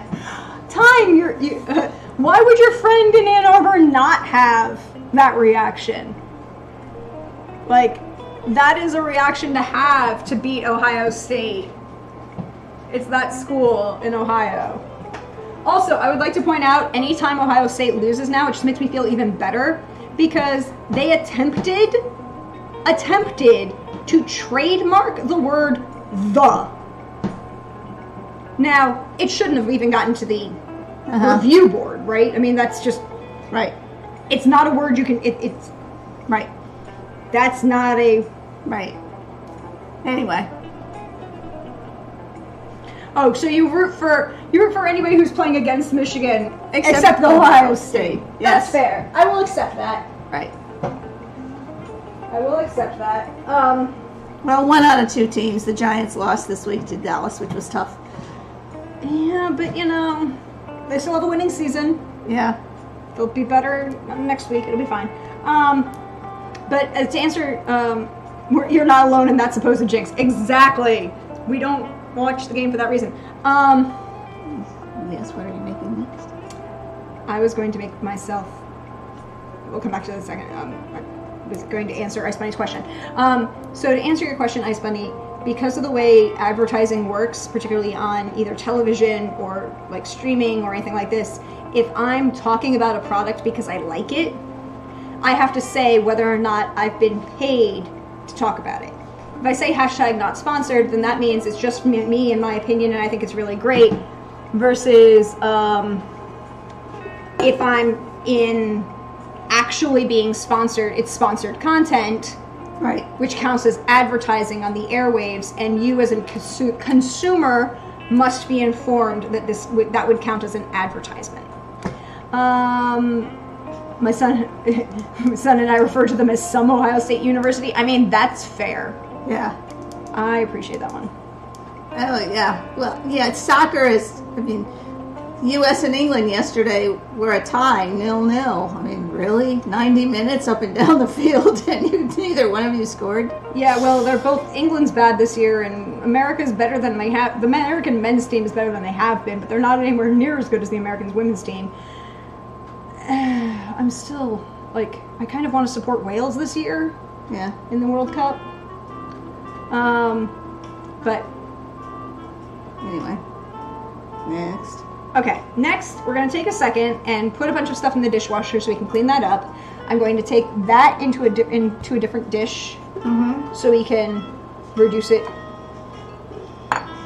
And I think we should strain it too, right? Probably, yes. Okay.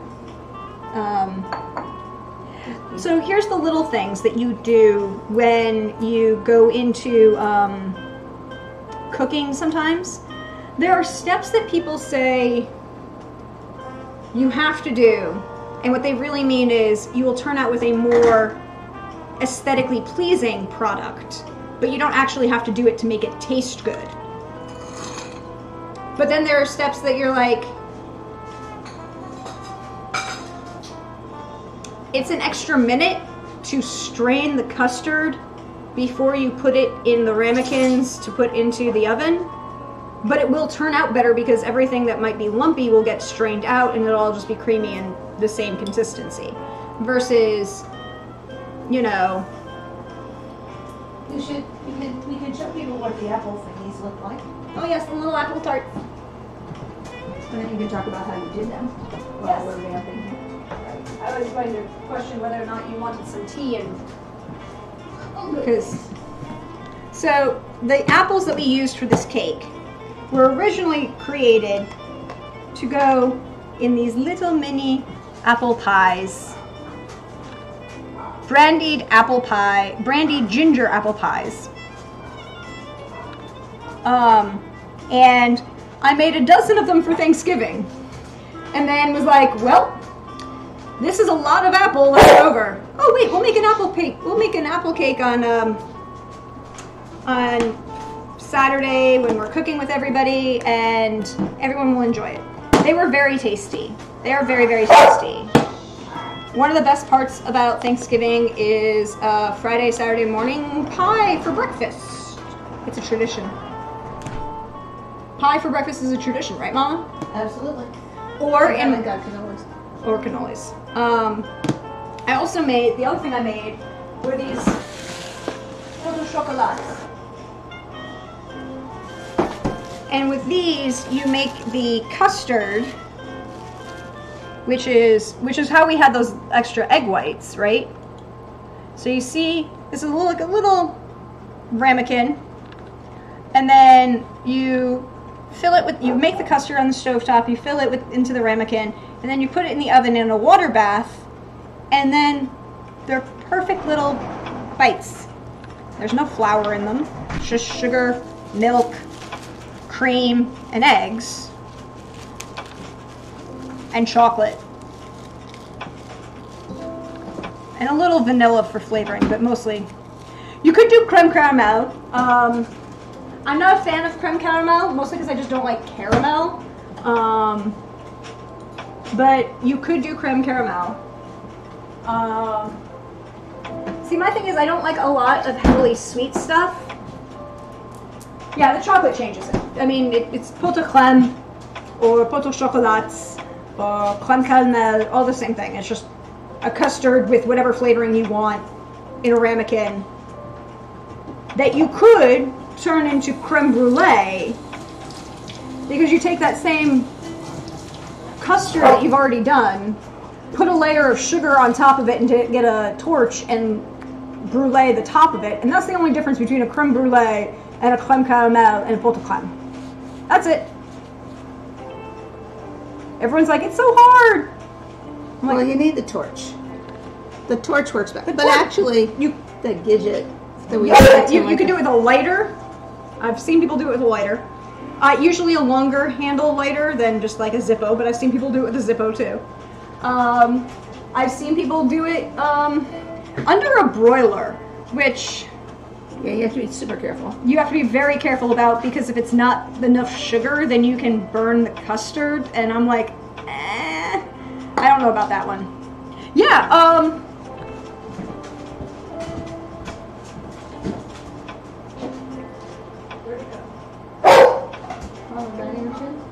no, I'm fish tank one. Come here, Bella. Let me get you a carrot. Oh, she wants to go out again? Okay. So, let me take her out. Like this kind of lighter with a longer handle so you can just hold it. Yeah, the torch used in restaurants is a lot easier. It's just sort of harder to find. A lot of people who are home cooks and can do it at home. This, You can buy the torch from. you can buy the torch from kitchen stores. It's easier. It comes with a knob that will adjust the size of the flame. It's safer. I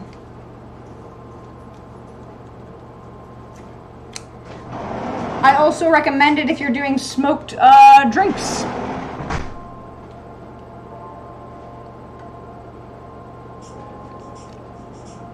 Smoked drinks is fun. So, stew is going. Cakes are in the oven. We've got, there's something I was going to make.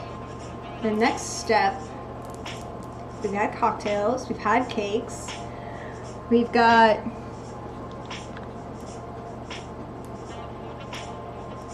checking my timer on the cakes. 15 minutes on the cake before I check them. Oh, and that's the other thing is, ooh, that's the other thing I was going to make. Do I make...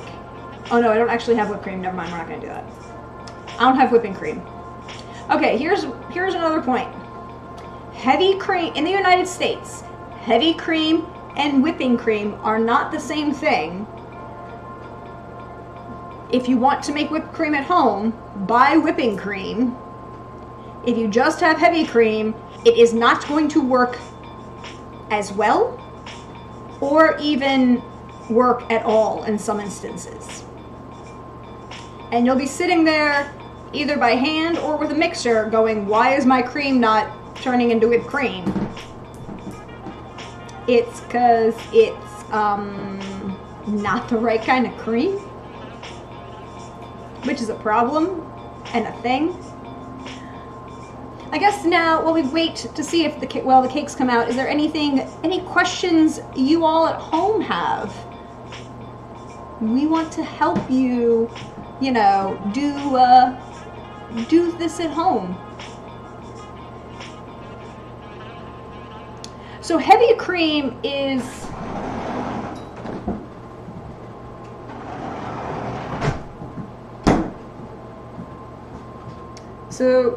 heavy cream and whipping cream are not the same thing. Heavy cream is less milk fat. There's also a couple other things that are in there. You can use heavy cream in, like, I've used, like, heavy cream you use in, like, the custards or in the milk and coffee. But, Mom? Yeah? What exactly is the technical difference between heavy cream and whipping cream? Because I know there is one, because I know that from experience, I know not to try and make whipped cream out of heavy cream because it doesn't end up well. Well, you can make whipped cream out of heavy cream. It just takes a really long time and a lot of It takes a really long time, but you can't substitute whipping cream. It's lighter. Yeah, it's less dense. Yeah.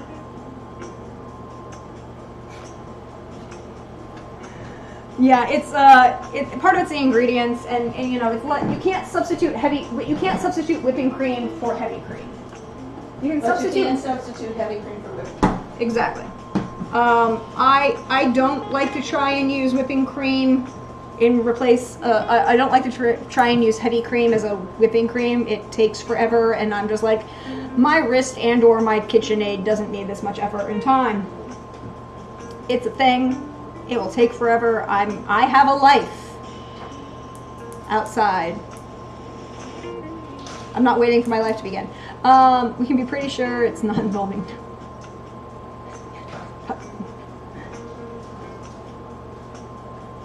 Yes, so the whipping cream is actually slightly less milk, less milk and more milk fat, I believe, Mom. Yeah.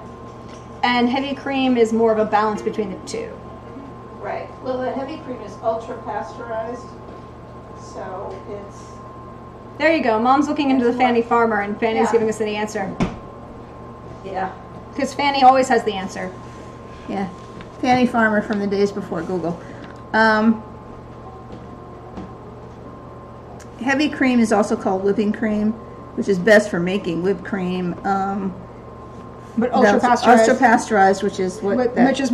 See, here's the thing. Which is what you have in that. Nowadays, in the store, heavy cream is always ultra pasteurized heavy cream, and whipping cream is what they call heavy cream.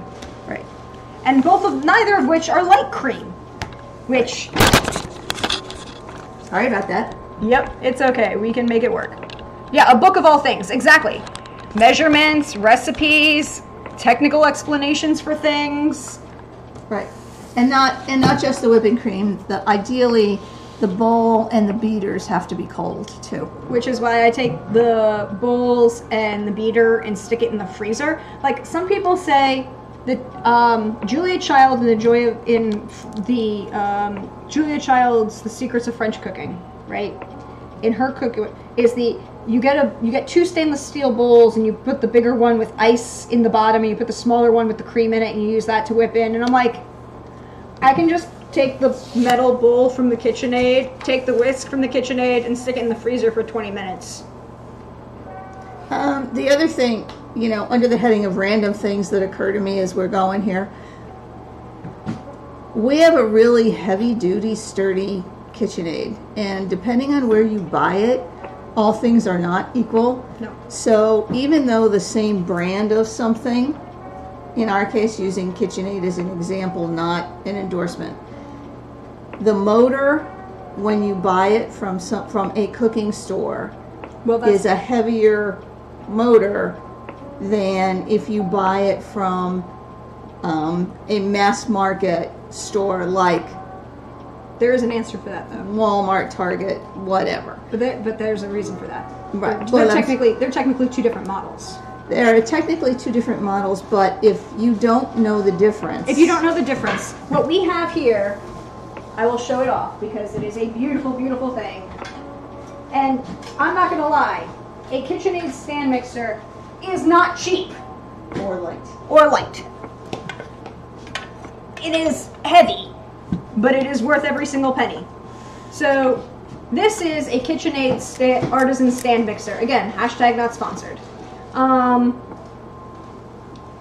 it is, if I pick this up, this, for those of you who don't know, there was a small dog who was here for Thanksgiving. Small dog has been here a couple times.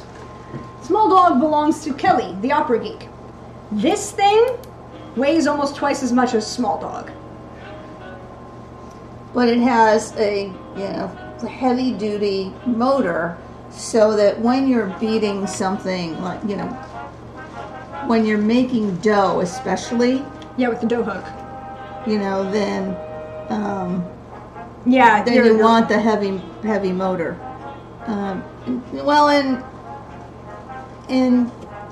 Major manufacturers do make things for house brands.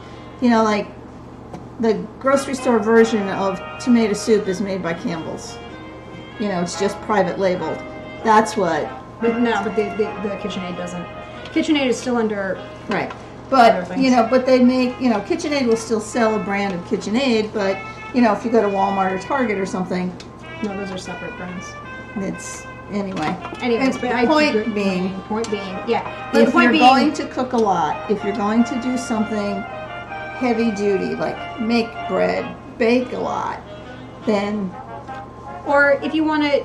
And the thing about a KitchenAid, this is the artisan. The one, if you watched Brian's stream when he made... was it Tuesday night? When he made the cheesecake, he has a KitchenAid Professional. Right. Which is a bigger bowl, it has a bigger thing, and it has a lower, it raises and lowers itself. Which instead of doing this, where you put the attachment on here, that his still does that, but it's so longer. Well, and the whole thing goes up. up and then the bowl can be moved and whatever. But You know, that's the difference between this is in. He does a lot more baking more frequently than we do. This is, however, the other thing about a KitchenAid is that they how long have we had this one? Did we get it with before the new kitchen? yeah, maybe about 10 years. We Is had that it when one- you worked at Williams-Sonoma. Yes, because I got it free when I worked at Williams-Sonoma. So that was 10? 2008? Yeah, because I moved back to Atlanta in 2008, so Yeah. 2007, 2008. Yep. Anyway, they So- last. They last almost forever. But, you know, just think about how much you cook, and, you know, it's all about having the right tools to do something. Yeah. So And it's an investment, but it's worth it.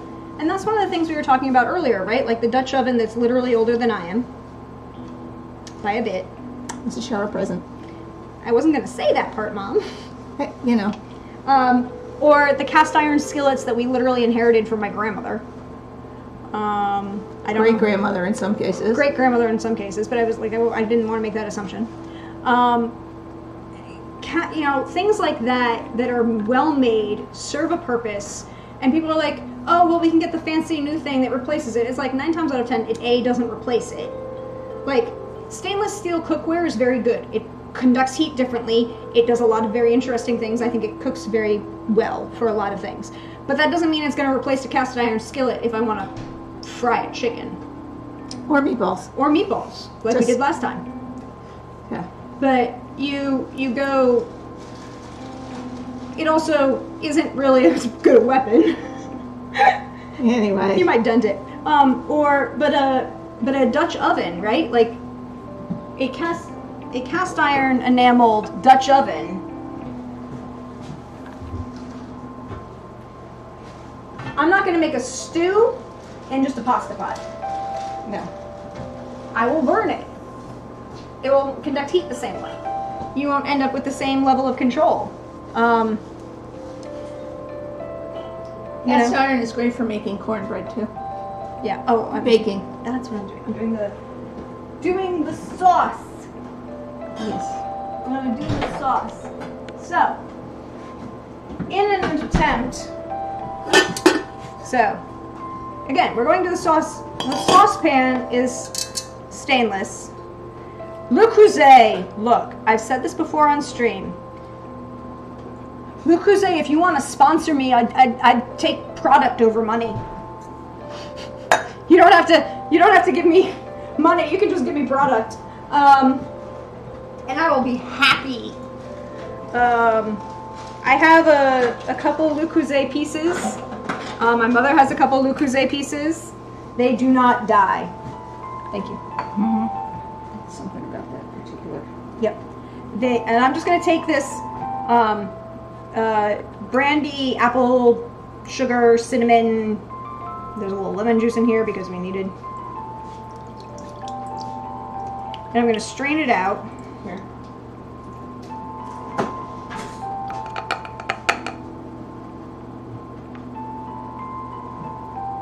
And I know I'm gonna need to do that. Strain it out for any extra apple bits. It's gonna catch a lot of this mixture of actual congealed flour and cinnamon, which is fine because what I'm gonna do in a second is actually go get some more brandy. I was gonna do it, but if Mama wants to help.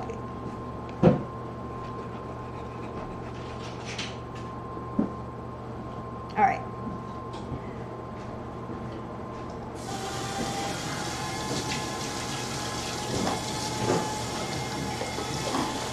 Also, you want to know another brand that will never die and I will keep in my kitchen for eternity? Tupperware. These are great. I don't know, like, Mom? Yeah. Were these Tupperware strainers? No, these are not Tupperware, but these strainers, did you get these? Okay, you got these at the grocery store. Anyways, we're going to get a bunch of these. These are really great. They're little, like, come in a variety of sizes. They've got a wire mesh at the bottom. They're great for straining sauces. If you have a handful of blueberries, you want to throw. Well, you want to throw clean berries, small amounts of fruit. Before you throw it in your yogurt or your cereal. Also very good things. When you're ready, there we get an orange thing. I will get an orange thing for the pupper. You know, all these things are.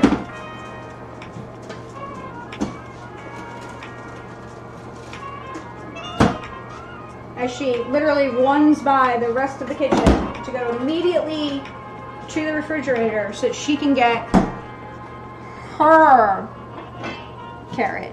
Like I said, dogs and hamburger. You could for small amounts, but they're very they're like half cup or 1 cup. Maybe I think the red one might be 2. Oops, sorry, Mama. I think they're a quarter, a half, and a cup. There aren't any measurements on them, but it's not very big, so you could for small amounts. I use either an actual sifter or the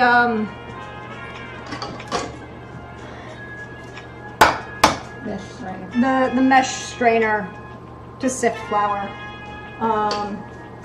Okay, so in the pot, we have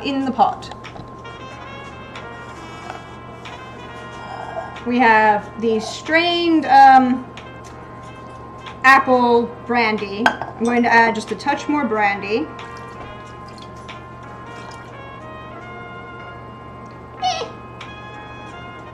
It'll cook off. Also, here's another thing. You do not need to use XO if you're cooking, right? VS or VSOP are perfectly acceptable cooking brandies. You know, all these people are like, you have to have the fanciest brandy ever. No, Oop, that's the timer on the cake. Ground ginger. This is my secret. I'm not a big fan of nutmeg or clove. At least in my apple, right? I know a lot of people are, but I'm really not. So a little ginger powder and some cinnamon. And another thing that I think is older than I am in this house. No, because you lost it a couple times, but a cake- tool that A has cake been around tester. since forever. A cake tester. This is literally just a very long toothpick with a ring handle that you can use to test a cake.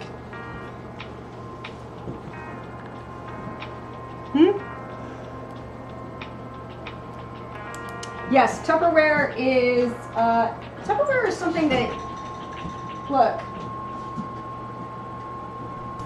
will probably never A, die, and B, sometimes you just need.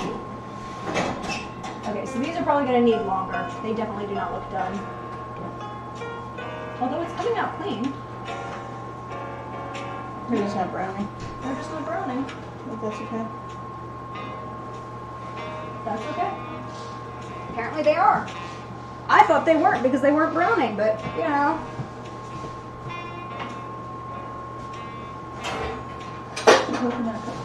Yep, I did. I moved it. You know, from the edge into the center. That's the other thing. If you're testing your cakes, you want to make sure you test around the edge and in the center. And if you're cooking layers, you should check both. And you'll see that there is nothing on this, right? That's what you want. Yeah, use a cake test to test for cake doneness. Yeah, exactly.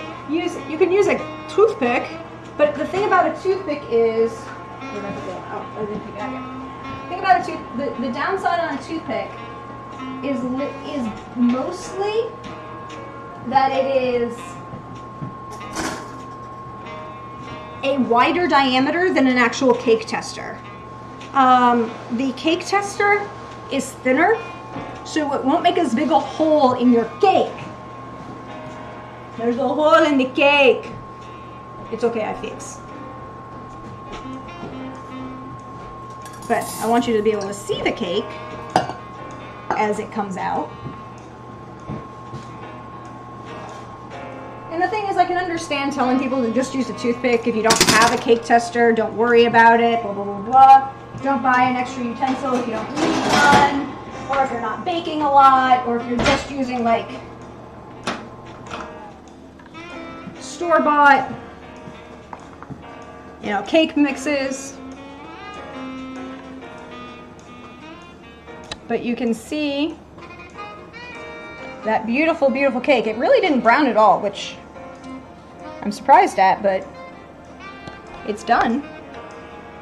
By the way, back to Mrs. Beaton's and the Victorians, they actually used a broom straw, which they wiped, we hope, and got the dust off, but, you know, needs must. Look, I'm not judging it. I don't ask questions about how sanitary a Victorian kitchen was. I don't need to know. But that's partly where the cake tester dimensions kind of came from. You know, how thin was the straw that you used. Putting that brandy mixture on the stove in my larger. There we go. Let that boil for a minute, and we're gonna let these cakes sit 5-10 minutes. Do not turn them out right away. Do you have other words to say, Mom? Nope. Why do you let them sit, Mom? So they set in the pan. And the pan cools enough to handle. Yes. It's a very fine timing, right?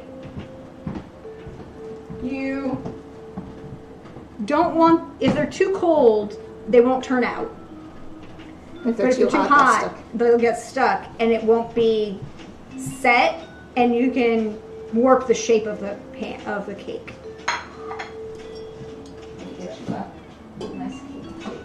A nice cakey plate? Nice cakey plate. It's okay, we got a cake plate. Let me know if you need more lights. I think we're good. We're good for lighting right now, y'all. I think so. But I think this. Yeah, you can see that. That looks so pretty, doesn't it? It smells really good. Look, I'm just really happy about cake. Cake is good. Cake is important. It's a friend. I need to check on the stew, because stew is also important. Now, these come as a set of 2, by the way, so that if you have like a pot with handles on the side, you have one for each. I like having 2 because occasionally I'll forget and leave it on the top of the pan and it starts to get warm, and I'm like, that's okay, I got another one.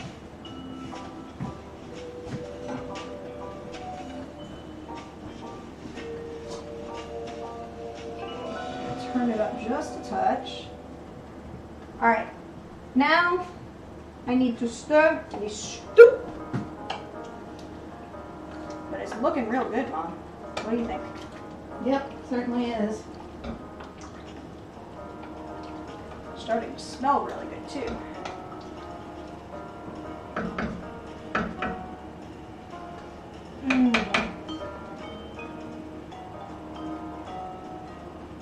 Yeah, it's gonna need a little while longer, which means letting. All right. So, questions from the audience while we wait for cakes to cool enough that I can turn them out of pan so I can show you that. Or does Mommy have any things she wants to talk about? No, I'm good. Thank you. What else would you? I'm sorry that we don't have a professional kitchen and artist so that we could have like this perfectly, we take one out of the oven and we have one that's perfectly cooled and ready for us to show off in a minute. That's like the worst, that's like one of the worst things about cooking shows in my opinion. Yeah. Like everybody who's fully, it's like, I've just taken it out of the oven and now, oh, 350. I did them at 350. But by the way, for Slimeth, I'm sorry if I say that wrong, but there's nothing wrong with using a box cake and doctoring it up. Not at all. I don't always have the time or the patience to do things from scratch, so Yeah, cake is good. Food is good. It should be enjoyed. I feel sorry for folks who have a cheat day. Yeah, that's fine. Yeah, cake is no. I did 350. You could have gone darker on this, but you don't want to burn it, right? Because you're doing and then you're doing egg whites as meringue. Right, and then there's the touch test. After you use the cake tester, you know, you sort of want to push it and have it push back. And if it doesn't push back and it's really hard, then it's almost overdone. But we're good. Did we have a timer for this or? I've got like 3 minutes. With the cake brown at 350? I mean, not necessarily. It also depends on what you're doing, right? Like a cake that you do with a whipped meringue is always going to be lighter in color than a cake you don't, because of the way the whipped egg whites work, right? Like it's like an angel food cake, right? The reason an angel food cake will brown around the sides and on the top is actually because of the sugar in it. But the minute you cut in, that's like the layer of sugar is what's caramelizing on the outside. But the minute you cut into it, you see how white that cake is. That cake is so white is because of the egg whites. I'm boiling here. And now my sauce is boiling. Going to now let it simmer with the lid off, so that it will simmer out the alcohol, right? Yeah. Or just, enough. Yeah, and so like, there's nothing in this cake that would make it really dark, right? There's no dark brown sugar. We used milk. We used butter, eggs, and egg whites. Sly, you're trying to help Crit become a better cook? Alright, so. Yeah, that's probably cool enough to do this. Alright. What are you going to do first? Let's think it through. I'm going to do. The nice thing about having a beautiful granite countertop, Mom. Yes. It counts as its own own hot pot.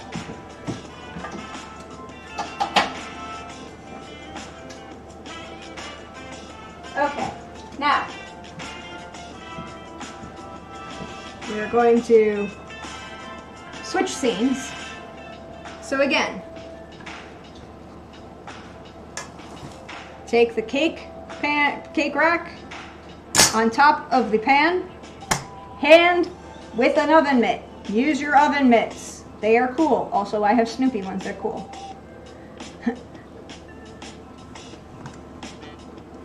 You can make anything blackened, Crit. Then on hand on either side, like so. Like so. Flip very quickly. And let it sit for a second. And we heard it. We heard it come out. So a minute I know I do this. Yeah. I'm sorry, I'm starting to hit. I was turning into Grandma Kay. That was my fault. My father's mother, you did not take anything from her? And there is your cake.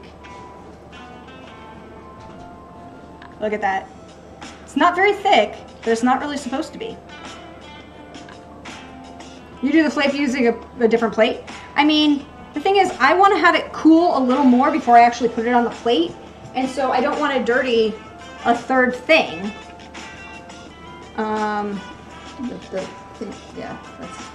Yeah, so you can look at all of those little apples. There's sugar that are starting to caramelize in there.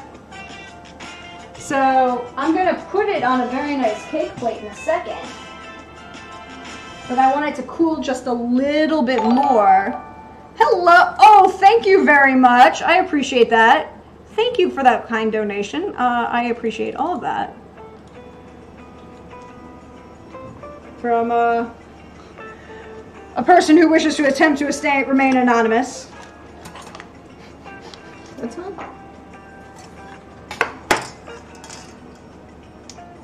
like, I've done it where I've flipped it onto a cake plate, but I always like... Well, you still want it to cool a little bit, but it works. I've done it onto a cake plate if I'm going to frost it, and that's going to be bottom layer. Yeah.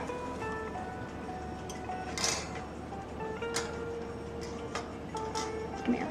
Go in place. Ah, nope. So the only downside about these particular Snoopies are I've gotten really used to these kind of oven pot things, which are much more dexterous than the big old square of fabric. Yay! Glad you won the match.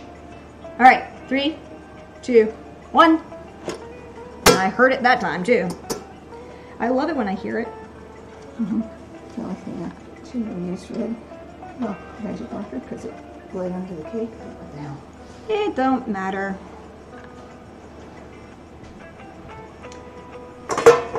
But this will now cool just a little bit. Actually, these are reasonably cool. What's the... Yeah, it is the Calphalon are very nice for that purpose.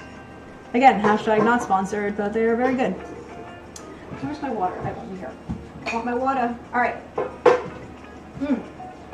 There we go. That's what I wanted. Almost there. Almost there. All right. So once this Brandied combination has reduced, and it's reduced by quite a bit by this point. Actually, it's almost reduced over by half. You can see it's just brandy, cinnamon, ginger, the juice from the apples that it was sitting in, and a little lemon juice because, of course, you put lemon juice in with the apples so that they don't change color. But all that's you're not going to taste any of that. It's just... But now it's going to cool a little bit under that. All right. Now kick the plate. My mother. Wax paper on the edges. Yes, we have to go downstairs and get the wax paper because it's not up here. Yeah, we'll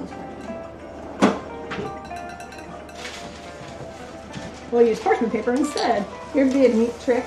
Put the dish down. I'm putting the cake tester away first. I'm putting. Oh, wait, I wanted to show off the dish. This is a beautiful 1920s pressed glass, carnival glass. My grandma. Yep. Do this correctly. Switch the fingers. I'm going to move this out of the way.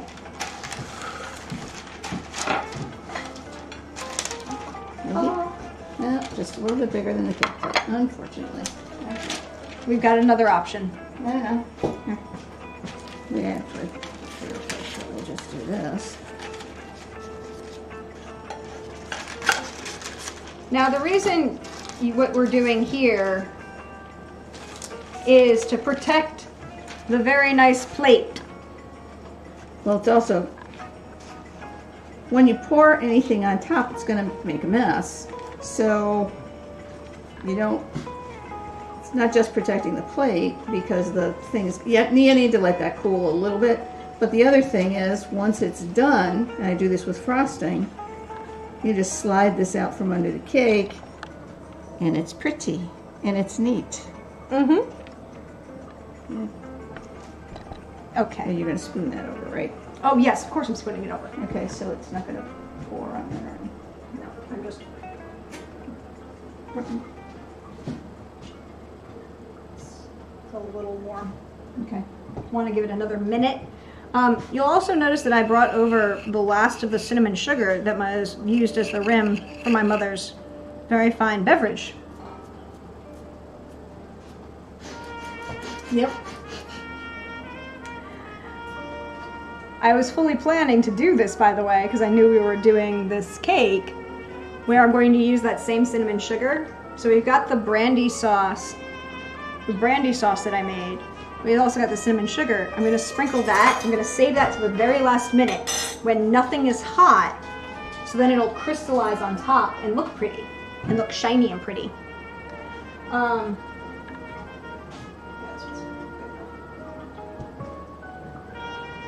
Now,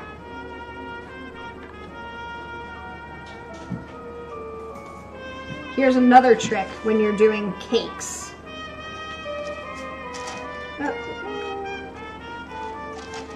When you're doing cakes, and you don't want to take the time to level said cake, you put the two top sides together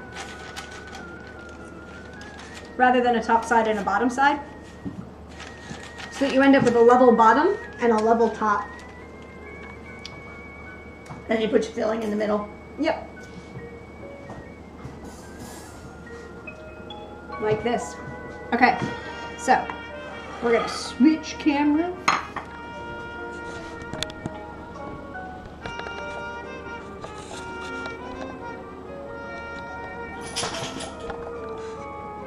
There we go. I'm still getting used to this two scene setup. So, what is served with panettone? Coffee. Espresso, coffee, You don't really serve anything with panettone. red wine, a cordial. A cordial. Yeah, panettone Maybe is like grappa? an Italian fruitcake. I mean, it's a sweet bread.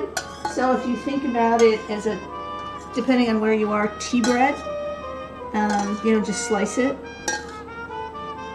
And here's another trick we're gonna do. Because this isn't quite a glaze, this is a syrup. I'm gonna take 2 seconds and I'm gonna poke the cake with a fork. Just like you would a pound cake, right, Mom? Yes. Now, rather than spoon it on top, we're going to take advantage of this utensil. A silicone basting brush. Little brush, very useful. Now that I've poked holes, just take a second and let it brush right on top. And it'll, because I've taken the time to poke holes in it, it will fall right inside the cake. And now, here's the thing. You kind of want to do, like, if I am frosting a cake, this cake is too hot to frost. You would not frost this cake at this temperature. You wait for it to fully cool. I'm not frosting. I'm glazing with a syrup. And I want it to still be a little warm, both in the syrup and the cake, so that the syrup soaks into the cake, and then as it dries, it'll go.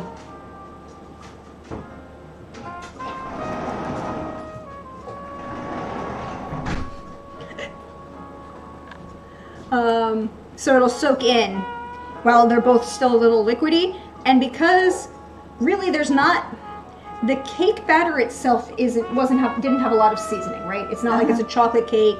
It's not like it's a spice cake or anything like that. This is a very lightly seasoned cake. The flavor is coming from the apples and what they were soaked in, and this cinnamon sugar mixture and brandy that we're letting soak into the top of the cake.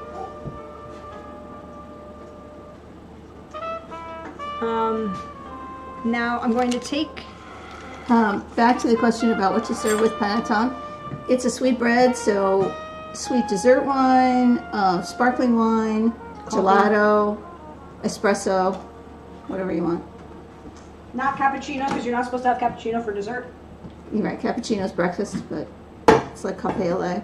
But, you know, whatever works for you.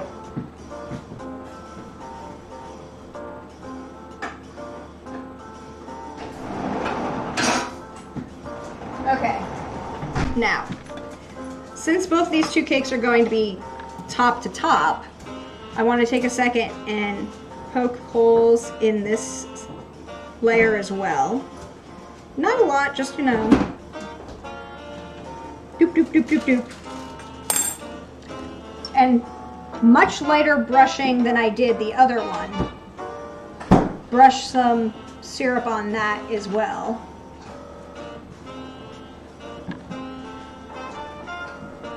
Do, do, do, do, do.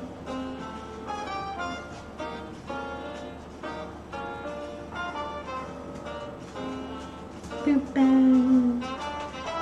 do like pretzel for the, but this is a much lighter level of syrup that I'm painting on here than the bottom layer because I'm going to flip them onto each other.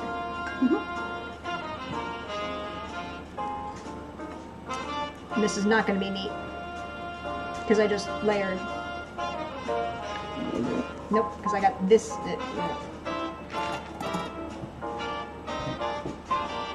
Want to do it, Mom? Mom is much better at precision stuff than I am.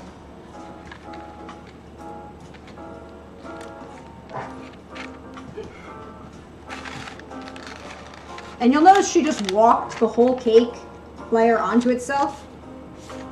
By the way, don't be afraid of layer cakes. It's really easy. And especially if you spread something in the middle and then cover it with frosting. Nobody knows. And by the way, Duncan Hines, besides making a good cake mix, makes a really good canned frosting. The secret with any canned frosting, put it in the microwave to soften it so it spreads more easily. Or let it sit out for like half an hour. And then and then stir it. Stir it and like beat it, like whip it really well. And nobody will know. Nobody will know. So now this is just going to sit and cool. And then when it's cool, I'm going to take a second and brush more of the syrup onto it and then add the leftover cinnamon sugar, and it will look very pretty, and we'll have apple cake for dessert. But we should show off the stew, which I believe is just about done. I believe so. So I'm going to take this, I'm going to put a trivet down. Put this trivet down, actually. No, I want the other trivet. I want the other trivet. Come here, trivet. So these are my favorite kind of trivets. They're some type of wood. They're very malleable and flexible, but they're also very thin. They also will slide pretty well, but they don't break. And they're not heavy enough to hurt somebody. So, remember how I said the two of these work really well to hold the pot? And then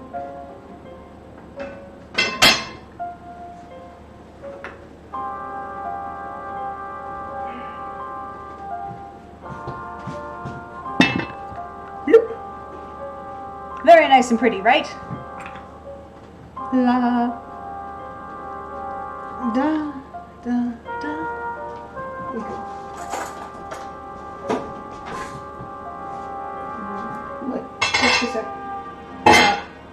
This is how you can really tell that the stew is done.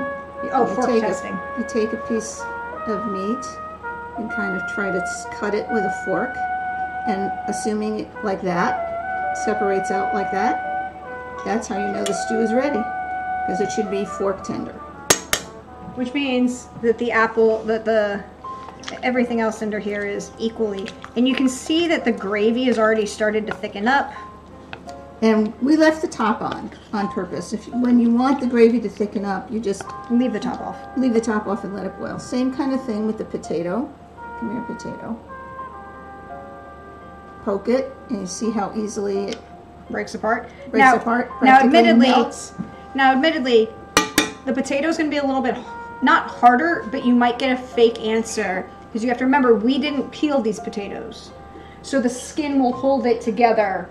So you want to make sure you cut it, and then you'll realize, oh wait, the skin is still holding it together. That's not that the potato isn't done, it's that the... So yeah, so we've got lamb stew, French apple cake. Have a night. And I think we done. Right, Mom? Yep. We done. Thank you everyone for hanging out with us. Thank you. We should show it off a little bit better. We have stew. We'll find the right angle. Find the right angle. As the heat from the stew fogs up the camera. We have stew. I can't do this. I'm not as good. And we have French apple cake. Thank you, everybody. We will, we certainly have plenty, huh, Guy? Yeah, if you were closer, we'd invite you to dinner, but Kentucky's a bit far.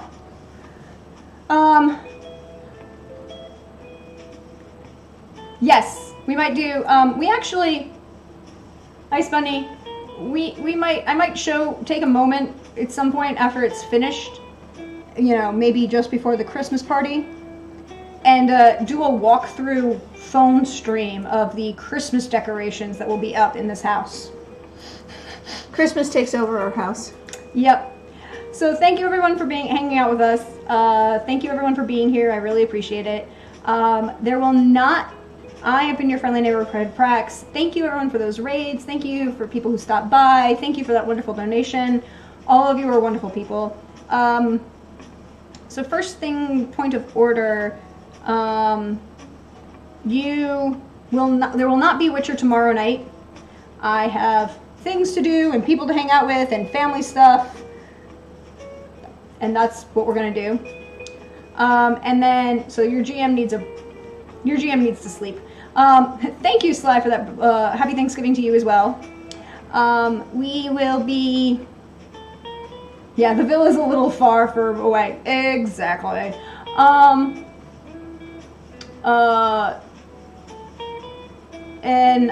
We will. Not do one in December? Probably not. I don't know. Are you going to have free time in December, Mom? No. Then that's my answer. You know, I'm like, Ma, you don't have free time in December. But I'll take that crit. Thanks. Thank you, Hawkeye.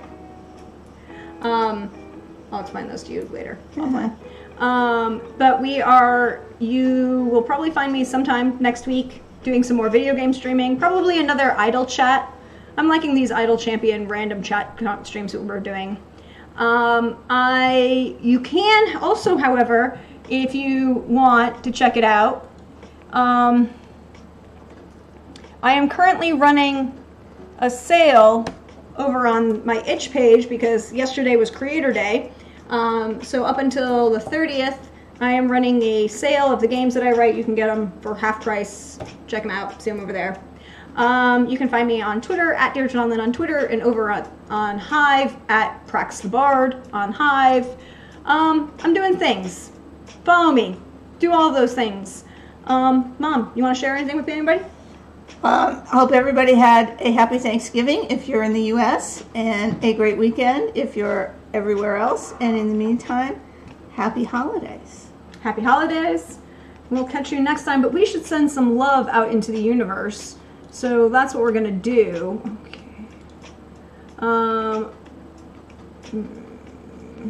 Where's the button? Okay. Is nobody up? Apparently not. There has to be somebody up. Why is Twitch being twitchy? No, Pirate's up. I'm like, Pirate? Like Twitch? Stop. Okay, there we go. Now it works. Alright, so we're gonna go raid Pirate. Share some love, and he's got a Kyros cam up, so share some love for Kyros as well. And until next time, everybody.